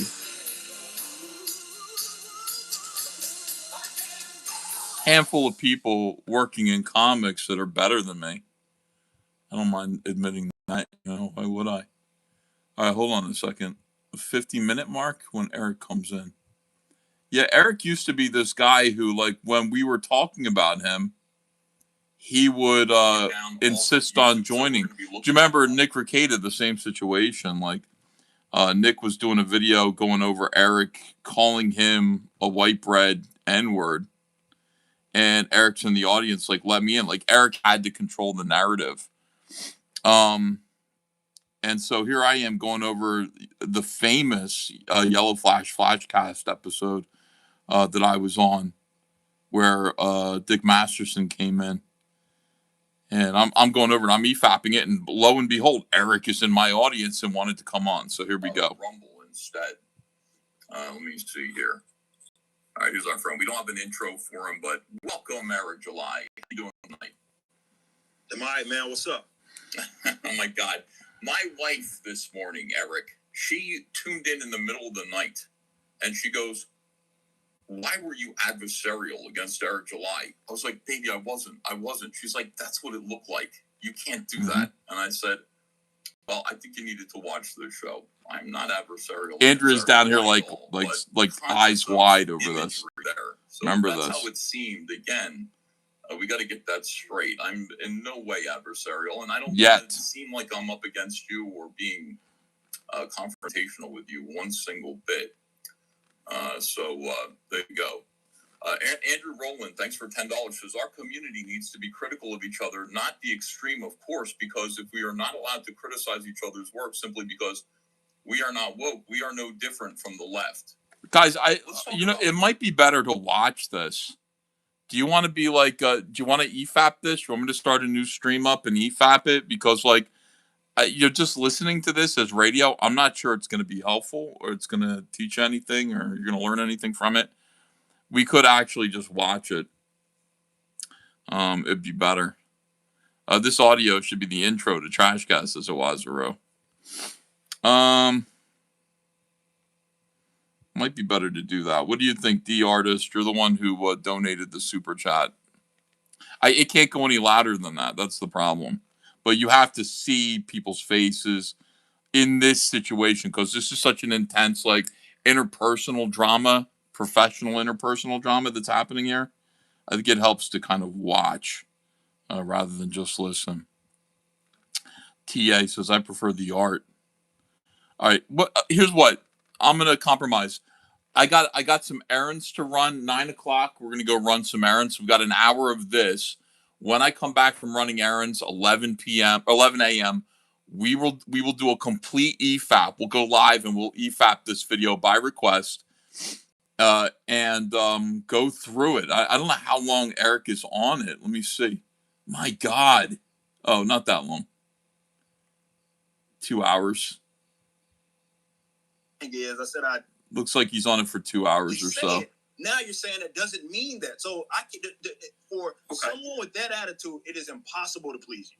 Impossible, because when I'm more indirect, you don't like it. When I'm direct, wow, it gets good. Holy crap, we're fighting. Is it new? No. It is not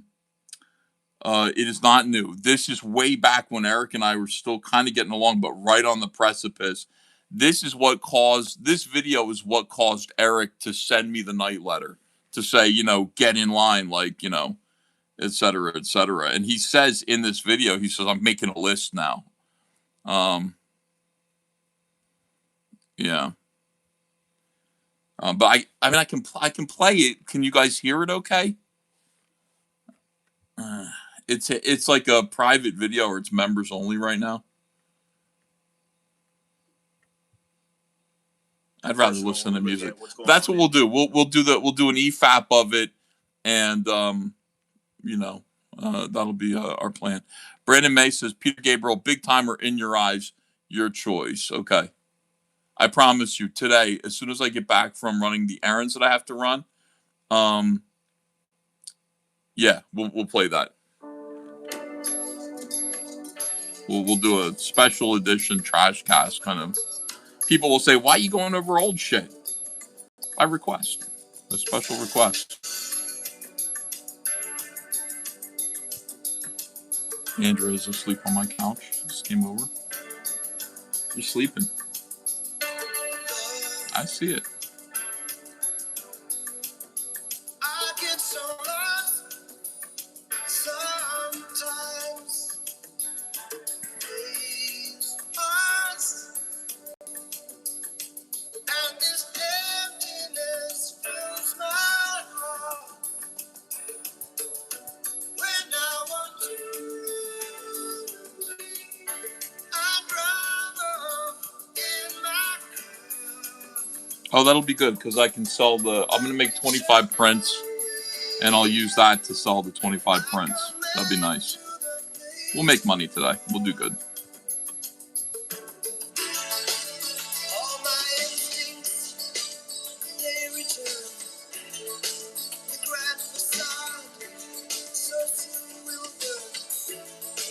Without noise, without my pride, I return from the inside. Oh, do some DC prints. That's interesting. In your eyes, the light, the heat, I'm complete. See the doorway, without churches, resolution of all the fruitless searches. Oh, I see the light and the heat. Oh, I wanna be that complete. I wanna touch the light, the heat I see in your eyes.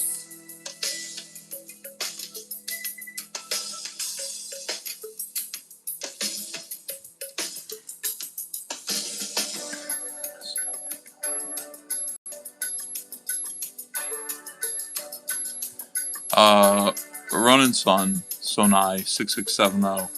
Everyone has stuff they can work on. Most high-level producers tend to always be learning and refining, but then there is always the possible motivation of professional rivalry and envy of others. Yeah, I just feel like, I'm happy drawing at the level that I'm drawing at. But there's a very strange thing where I feel like, fortunately unfortunate or unfortunately fortunate. I'm not really sure how to describe it, but I don't feel like I'm somebody to be envied. And yet there are people who do, and think that like I'm in some elevated position and that I'm making this claim of being like the greatest ever. I'm not really, but I will say this: CyberFrog is a better property than almost anything in comics. Very proud of CyberFrog and what we've turned it into. Well, you could look at my work and criticize it, and of course. The idea that like other people are afraid to criticize me, that's all I hear. The Emperor with No Clothes fable is about everybody being afraid to tell the Emperor that he sucks. I'm not experiencing that. I would like to experience that. I do not experience people being kind to me or being afraid of telling me bad things about me at all. Quite the opposite, god damn it.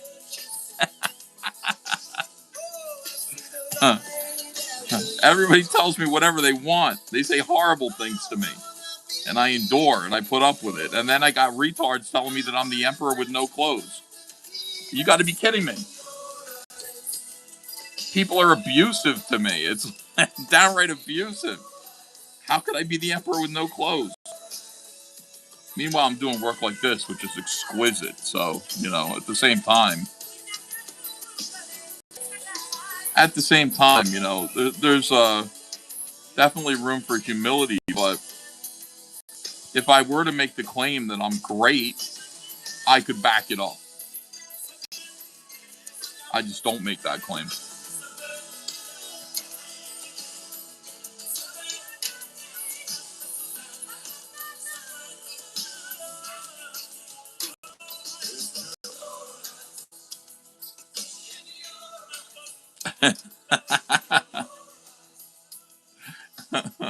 Every day is a living hell. What the hell? Oh, God. Yeah.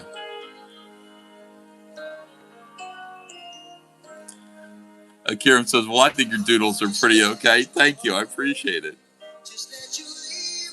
And again, I will say, without any, false humility, CYBERFROG rules. It is great. Very proud of CYBERFROG. You could show this to adults. You could show it to kids. And they would be equally interested or disinterested.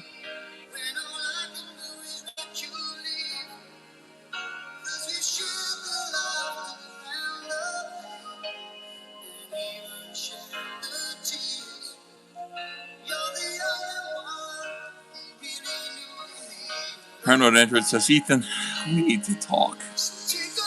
Oh, no.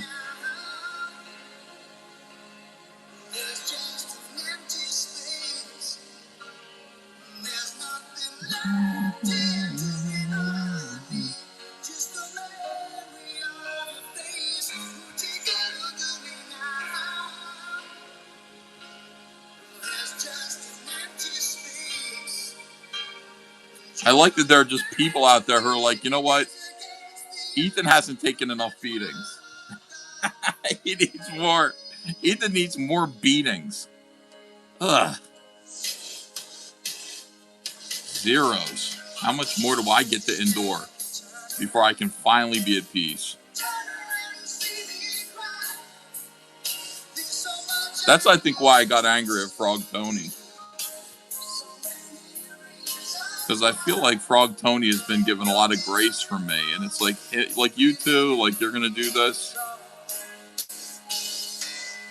Try to get people riled up against me because I forgave Von Klaus. That's what you want to do?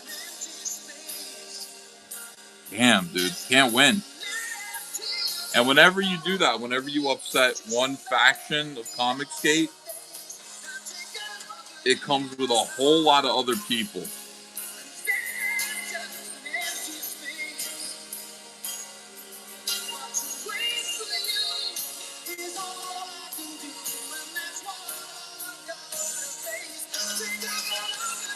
Good night, Akiram.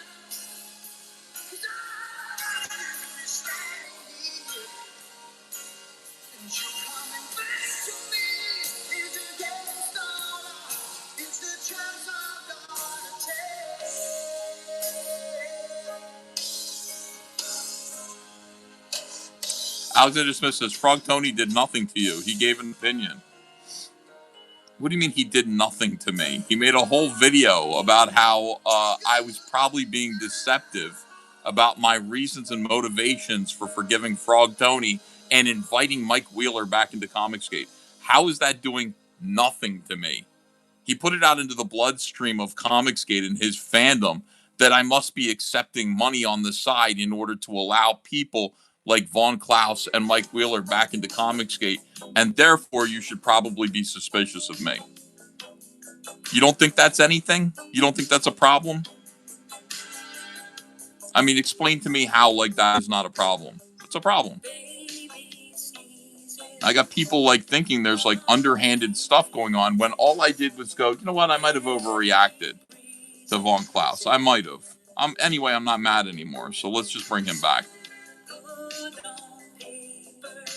But I must be accepting $10,000 from a mysterious benefactor. So where is my $10,000? In order to bring Von Klaus back, in order to invite Mike Wheeler into Comicsgate. And then Frog Tony said, I'm not done being angry. I haven't forgotten what he said about this person and that person. Man, like, stop trying to lead revolutions against me. I'm just sitting here trying to do my job. I'm trying to make all these different groups of disparate people who are at war with each other content so that we can all make comics together. And succeed into 2026, and there's always some fucking insurrection of retards. Always. Always happens. You can see it a mile away at this point.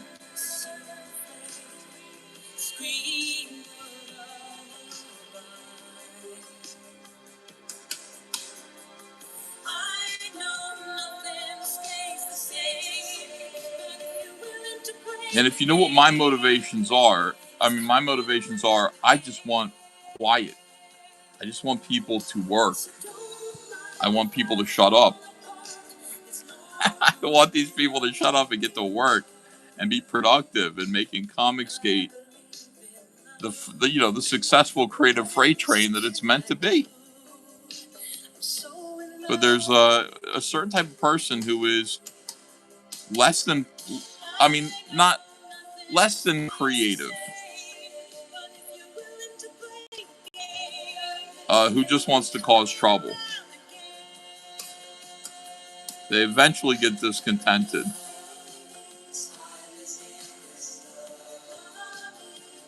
And I got to put up with people all the time who are constantly sending me messages about how, what am I nuts for tolerating this person or that person? It's PTP, it's Gabe El Tayyib all the time, nonstop. And Frog Tony's no different, by the way. The amount of abuse and nonsense I took for having Frog Tony, that's just...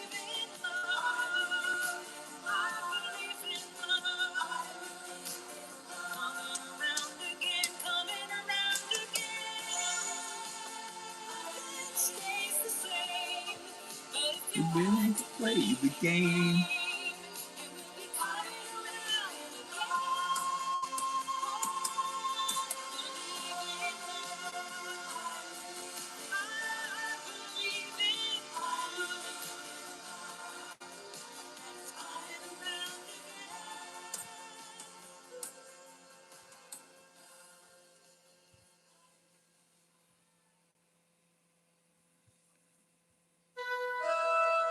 Alexander Smith says, if you want quiet, why is it that Katie and Cynic can constantly run their mouths and block people in the chat?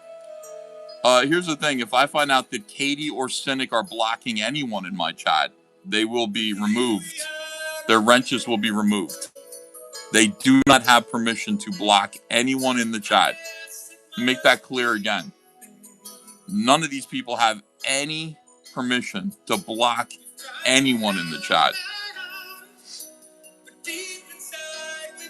Katie says, I don't block anyone in the chat. So she's saying she does not do it.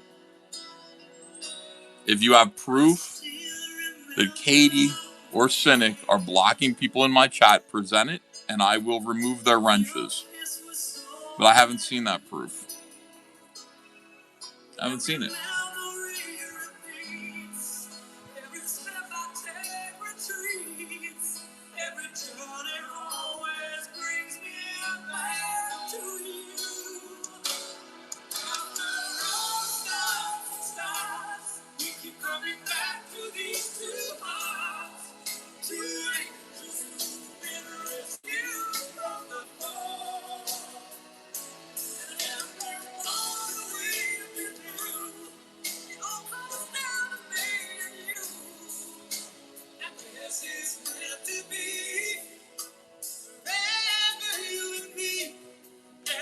It was in the comments section, Ethan, not the chat. Well, I mean, have you ever thought that maybe it was me that removed your comment?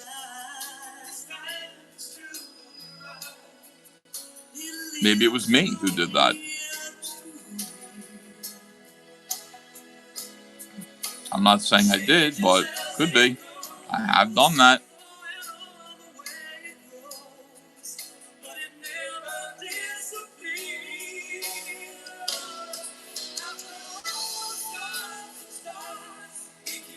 But yeah, you do not have permission to remove comments. You do not have permission to block anyone at all.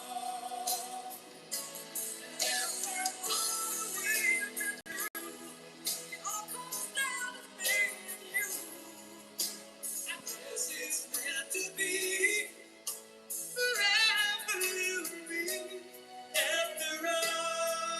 Texas Mofo says, hold up, mods can remove comments?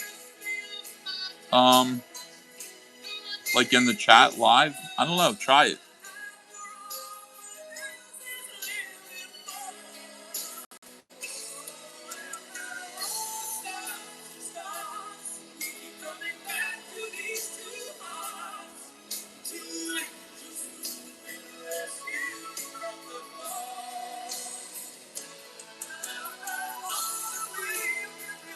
Remove juice cannons, remove me, comment. See if you can take that out. I'm pretty sure you can do it.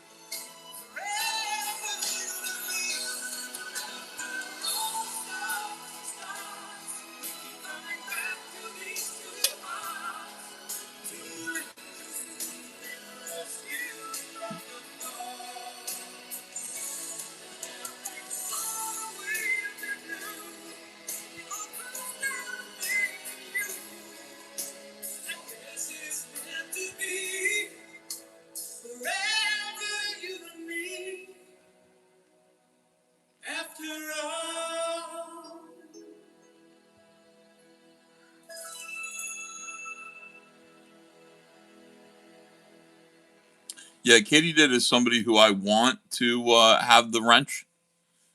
She just is kind of like automatically a mod. That's kind of how she is. But yeah, like Katie, I think Katie knows she's not supposed to be acting irresponsibly with it. And if she is, if you're somebody who doesn't like Katie did and you see her doing something wrong, show me evidence of it and I'll have a talk with her about it. But I appreciate that she does work for free, moderating my channel.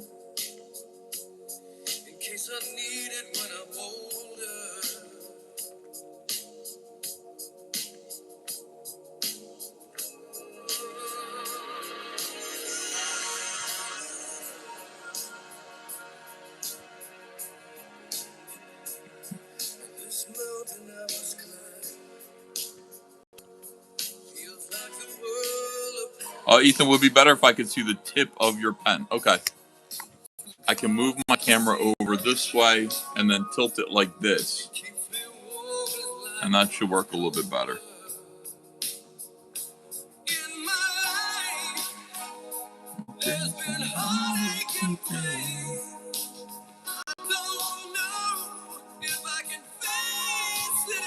We've got 9 out of 30 super chats. Thank you. Can we get to 10? Send over a yellow super chat with a song request. Anything you'd like, and we'll play it for you. And thanks for being in the chat today.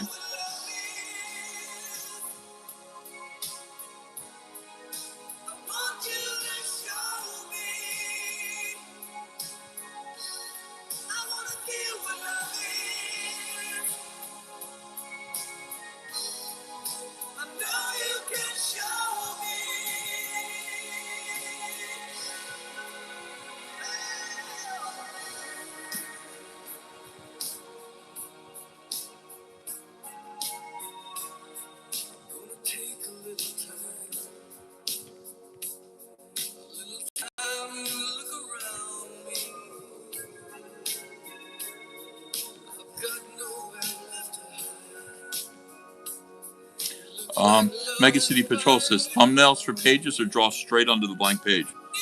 I draw straight onto the blank page. I do.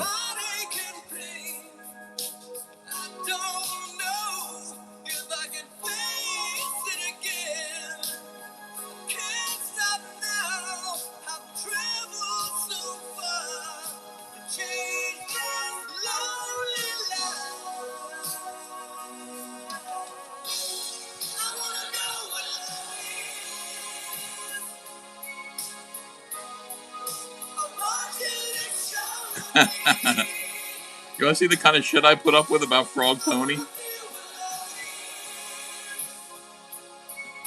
Not you, babe. I'm talking to the chat.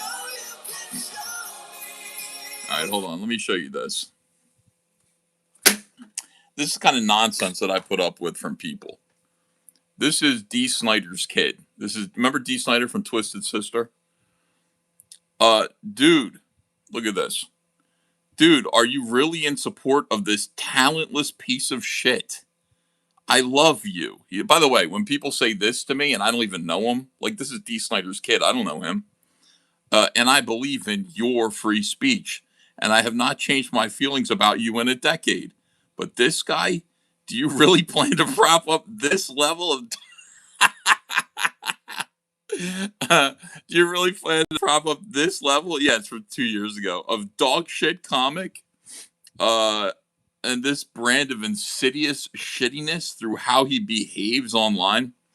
I'm a real genuine guy who loves this medium for all the right reasons. I do not deserve to be lied about and insulted on the internet ever, but I have no problem defending myself against. I don't have no idea what he's talking about. No idea. Like imagine this comes to you across your desk.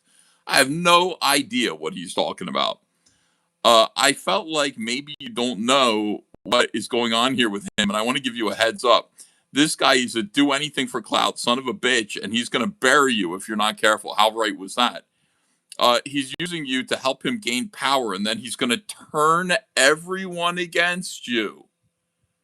He's going to turn everyone against you. The big bad celebrity artist with the power and try to take your power for his. Just like he's trying to do to Rippa, which I imagine you can't help but like. I love it. Mark my words, my friend. This dude will say and do anything. He's lied about me over and over again to suit his needs. And on the internet, you can do that to anyone. I'm a wicked good judge of character, and he has none.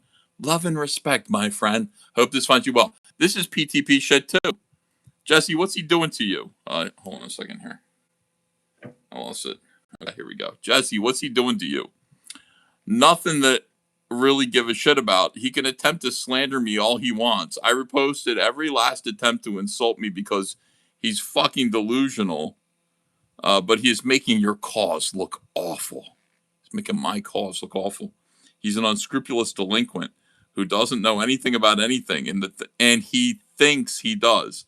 He's cultivating a nasty fan base that thinks in lockstep with him like fucking Democrats. He is toxic as fuck, and his tactics are as underhanded as they get. If you say white, he says black. Damned if it be true. He's a sniff. This is Frog Toady. He's a sniveling, nasty motherfucker, and if he ever says any of this shit to my face at a comic convention, I will physically teach him a nasty lesson because he deserves to learn it. I do not think you really want to associate with him in any way, shape, or form, but this is your world. You do what feels right. But for me, people who will say anything true or not cannot be trusted. I've come back to social media to destroy people like him on both sides with truth, talent, and love for this medium. This motherfucker is here for himself and no others. Much love. Thank you for getting back to me. Cheers. Feel free to check my reposts of his bullshit. They're like 20 posts back. Respect. Thanks for letting me know. That's all I got for you. Thanks for letting me know. Imagine this. Do you understand what it is to be me? Why send me that? I don't care about any of that at all. At all. I couldn't care less about any of that. I mean, to me, that's just fucking mental illness and insanity. But, I mean, why would you write that to me?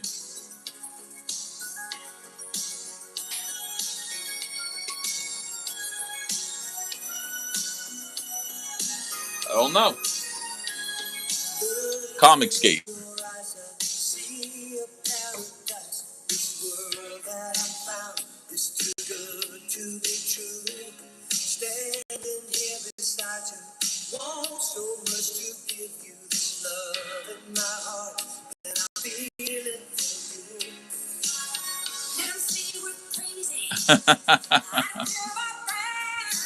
It's just this guy's gonna do this to you, and how can you talk? I hope you're not supporting this guy.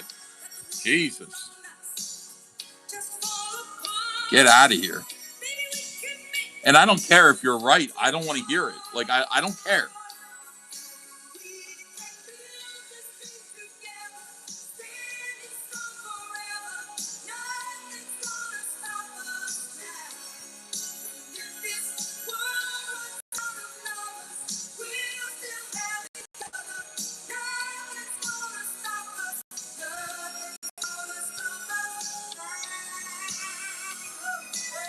Yeah, I'm surprised you didn't reply, sir, this is a Wendy's. I mean, that is 100% an appropriate place to say, sir, this is a Wendy's. Like, you are deeply involved in your feelings there. I could not care less about any of this.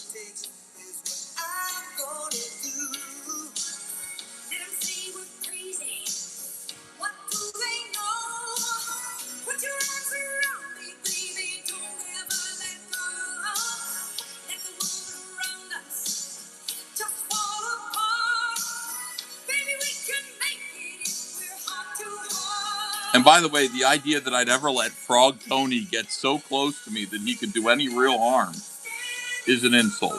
That is an insult.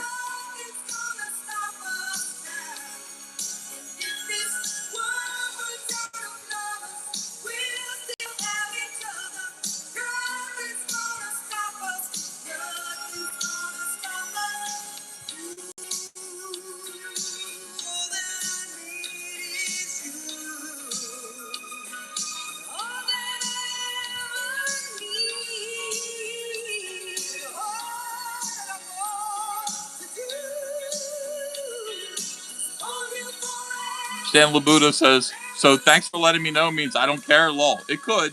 There it did.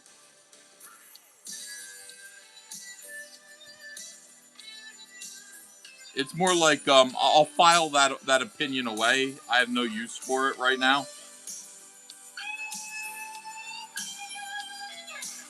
But people see me being nice to someone that they don't like, and I get that kind of garbage. Just being nice.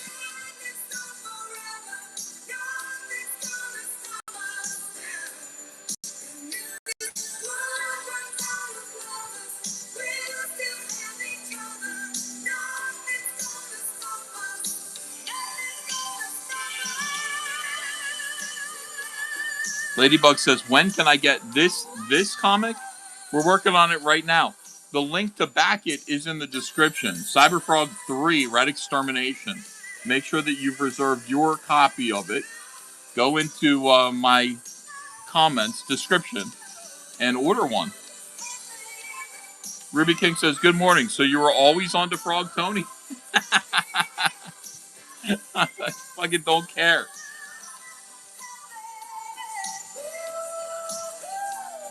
You saying you never trust him? CyberFrog question. Are there plans for introducing more CyberFrog characters? Play Clint Eastwood by the Gorillas.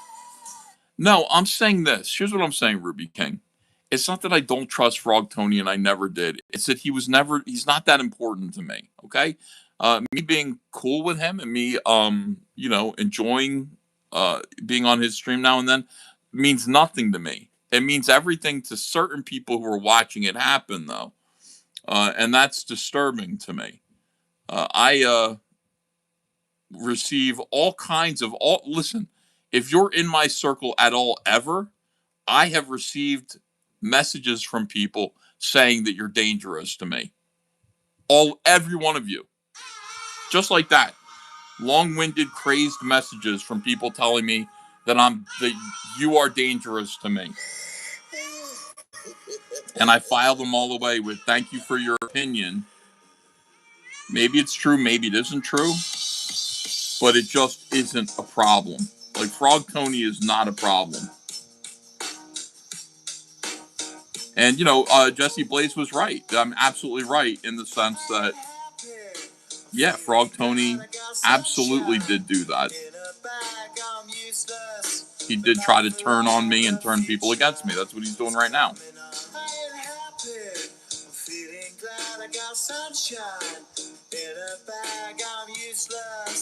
Not for long, the future is coming on, it's coming on, it's coming. But it's irrelevant. I mean, I saw it coming, I knew it was going to happen, or I was warned about it. It's just not important. Now you shouldn't be scared. I'm good at repairs and under each snare, intangible. Bet you didn't think, so I command you to. Panoramic view. Look, I'll make it all manageable. Simon Brandon says, I've never sent you a message. You're not that important to me. Simon Brandon, thank you. kicking tunes. Picture you That's getting refreshing. down in a picture too. Like you lit the fuse. You think it's fictional, mystical, maybe spiritual. Hero who appears in you to clear your view when you're too crazy. Lifeless to those, the definition for what life is. Priceless to you because I put you on the hype shit. You like it? Cause smoke you righteous with one toke. You're psychic among no possess you with one dog. I'm feeling glad I got sunshine in a bag. I'm useless, not for long. The future is coming on. Ain't happy. I'm feeling glad I got sunshine in a bag. I'm useless, but not for long. The future is coming on. It's coming on. It's coming on. It's coming on. It's coming on. The essence, the basics, without it you make it. Allow me to make this child like in nature. Rhythm, you have it or you don't. That's a fallacy. I'm in them. Every sprouting tree, every child of peace, every cloud of sea. See with your eyes and see destruction and divine corruption in the sky. Jesse Blake Snyder. Please tell me you're not going to promote this talentless piece of shit.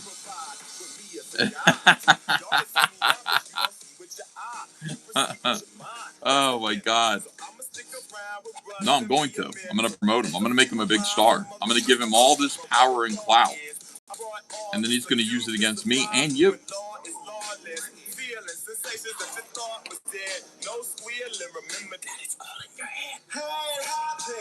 I'm feeling glad I got sunshine in a bag. I'm useless, not for long. The future is coming on. Ain't happy. I'm feeling glad I got sunshine. What type of lunatic narcissist would DM a stranger online? Let's add legitimate business to discuss. Well, Jesse worked for DC for a minute, and I've met him a couple times in person.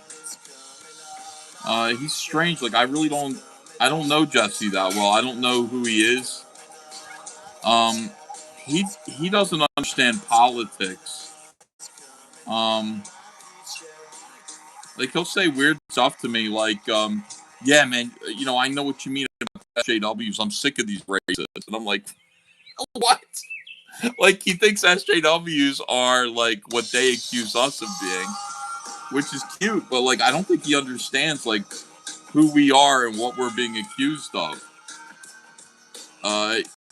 It's like he's too Hollywood, and he hasn't really looked into it or something. I don't know. So I kind of keep him at a distance.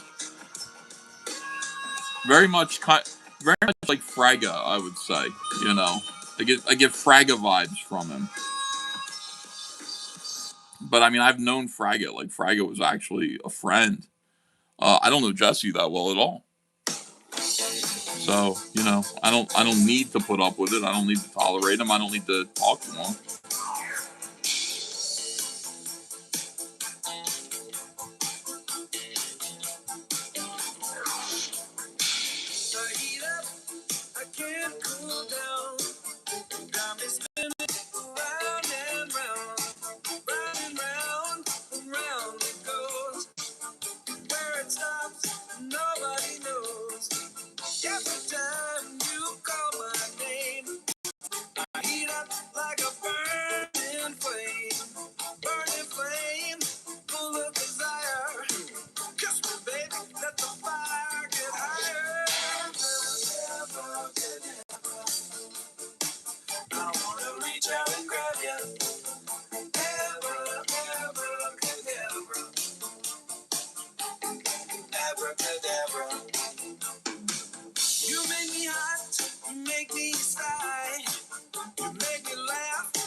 In your Just when I think I'm gonna get away, I hear those words that you always say. Deborah, Deborah, I wanna reach out and grab you.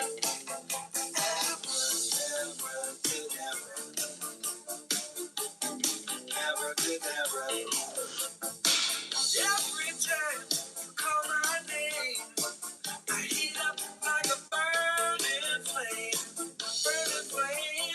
full of desire. Just the way that the fire get higher.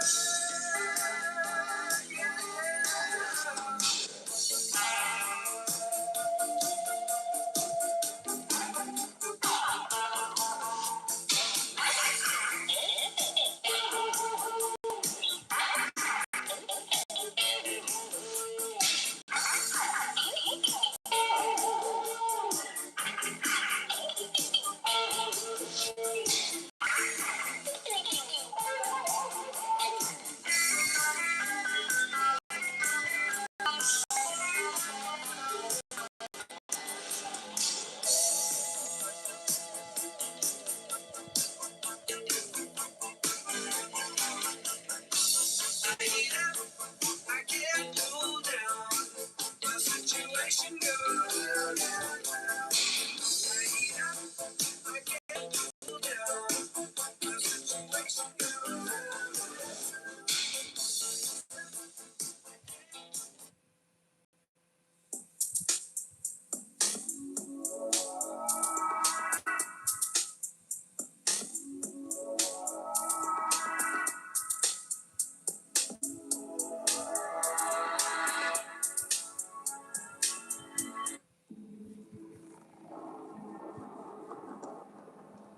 Ruby King says, I don't think you answered my CyberFrog question. Oh. Are there any plans for introducing more cyborg frog characters? No, there are no plans for that. No plans for more cyborg frog. CyberFrog is special because he's an accidental frog. If I did more of that, then he'd be less special. He'd be more like the turtles.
Im Geist getrennt, im Herz vereint.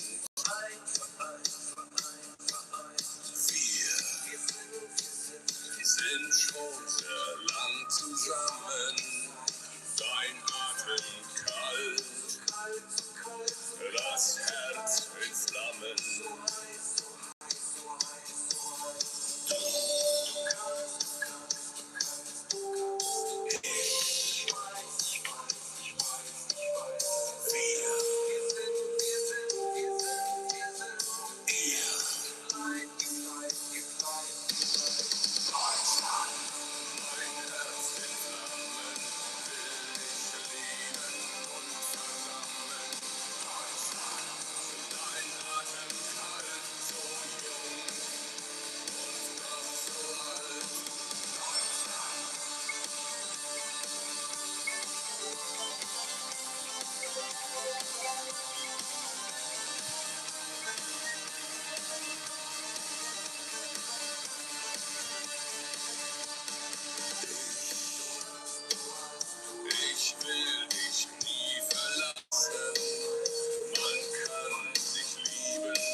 Hey, thanks, Juice Cannon.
The artist was after Ramstein, Death Star, Cyanide. You got it.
Ramstein's great, man. They're fucking great.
Wow.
Journeys in America, who takes at the wheel?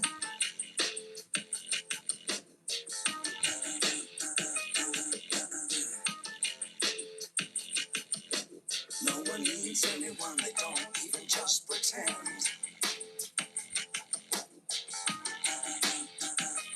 Journeys in America. I'm afraid of Americans. I'm afraid of the world. I'm afraid I can't help it. I'm afraid I can't. I'm afraid of Americans. I'm afraid of the world. I'm afraid I can't help it. I'm afraid I can't. I'm afraid of Americans.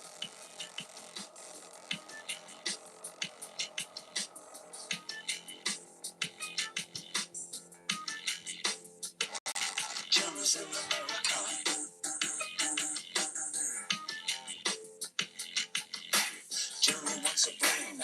Johnny wants to suck on the coke. Johnny wants a woman. Johnny wants to think of a joke.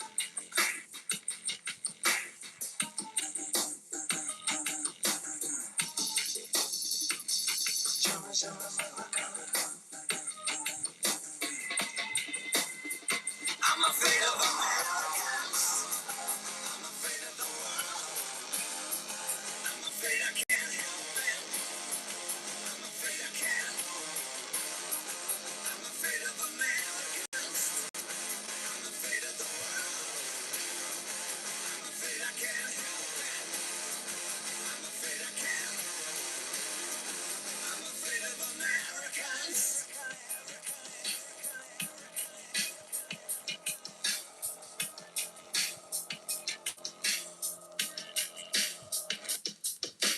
Johnny's in America. Johnny lives up at the stars. Johnny combs his hair. Johnny wants to be seeing cars. Johnny's in America. Johnny's in America. I'm afraid of Americans. I'm afraid of the world. I'm afraid I can't help it. I'm afraid I can't. I'm afraid of Americans. I'm afraid of the world.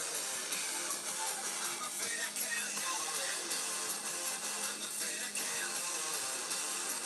I'm afraid of Americans. I'm afraid of the world. I'm afraid I can't help it. I'm afraid I can't. I'm afraid of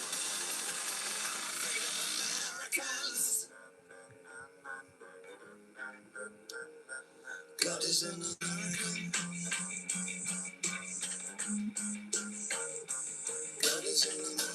is in America. God is in America.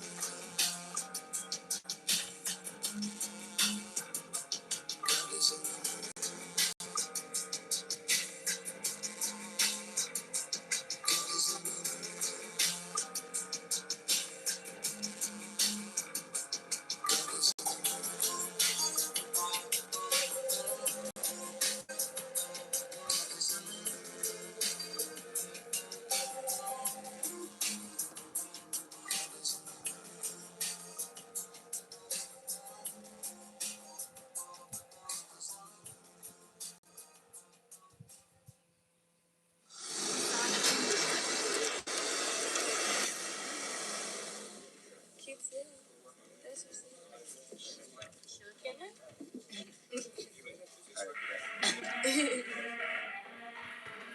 Okay, it's too good.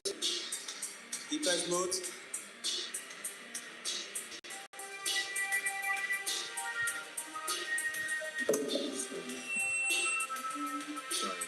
Hey, what? Oh yeah, 9 o'clock. Right after this one. I have all the time in the world to make you mine. It is real. Thank you, everybody. We're gonna take a break. We're gonna go run some errands.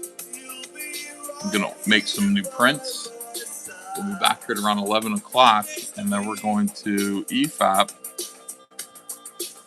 the Air July post-Flash cast episode of Comic Artist Pro Secrets.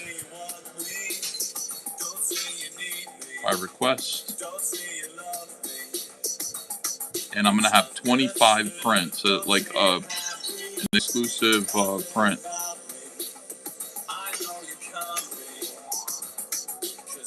that I will tell you guys about at 11.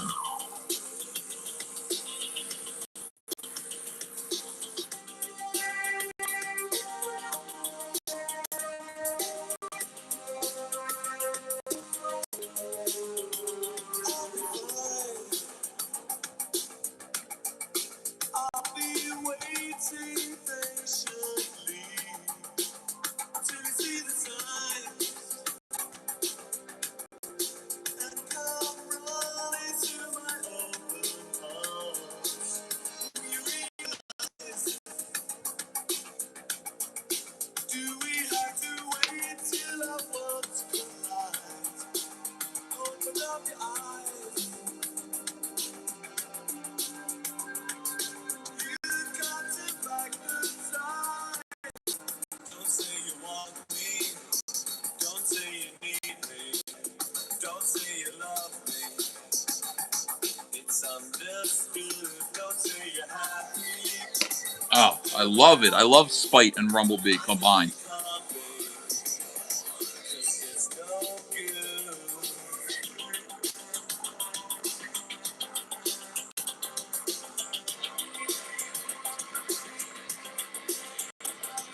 Did you already receive payment for the Batman and Eric July piece? Yes, I did.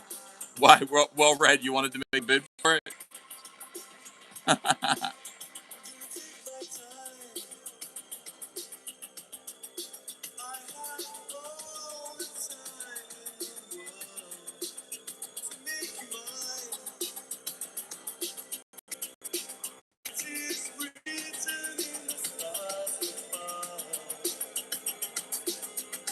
Curious. It was a great drawing of Batman. Oh, thanks. It's a quickie.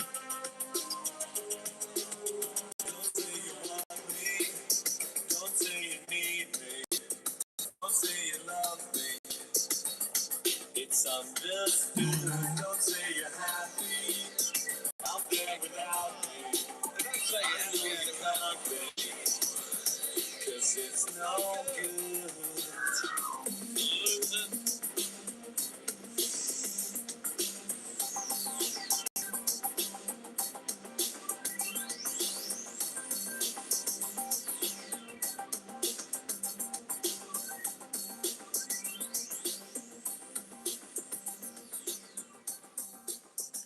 Beautiful. All right, thanks, guys. We'll be back a little bit later, okay? See you then. Bye.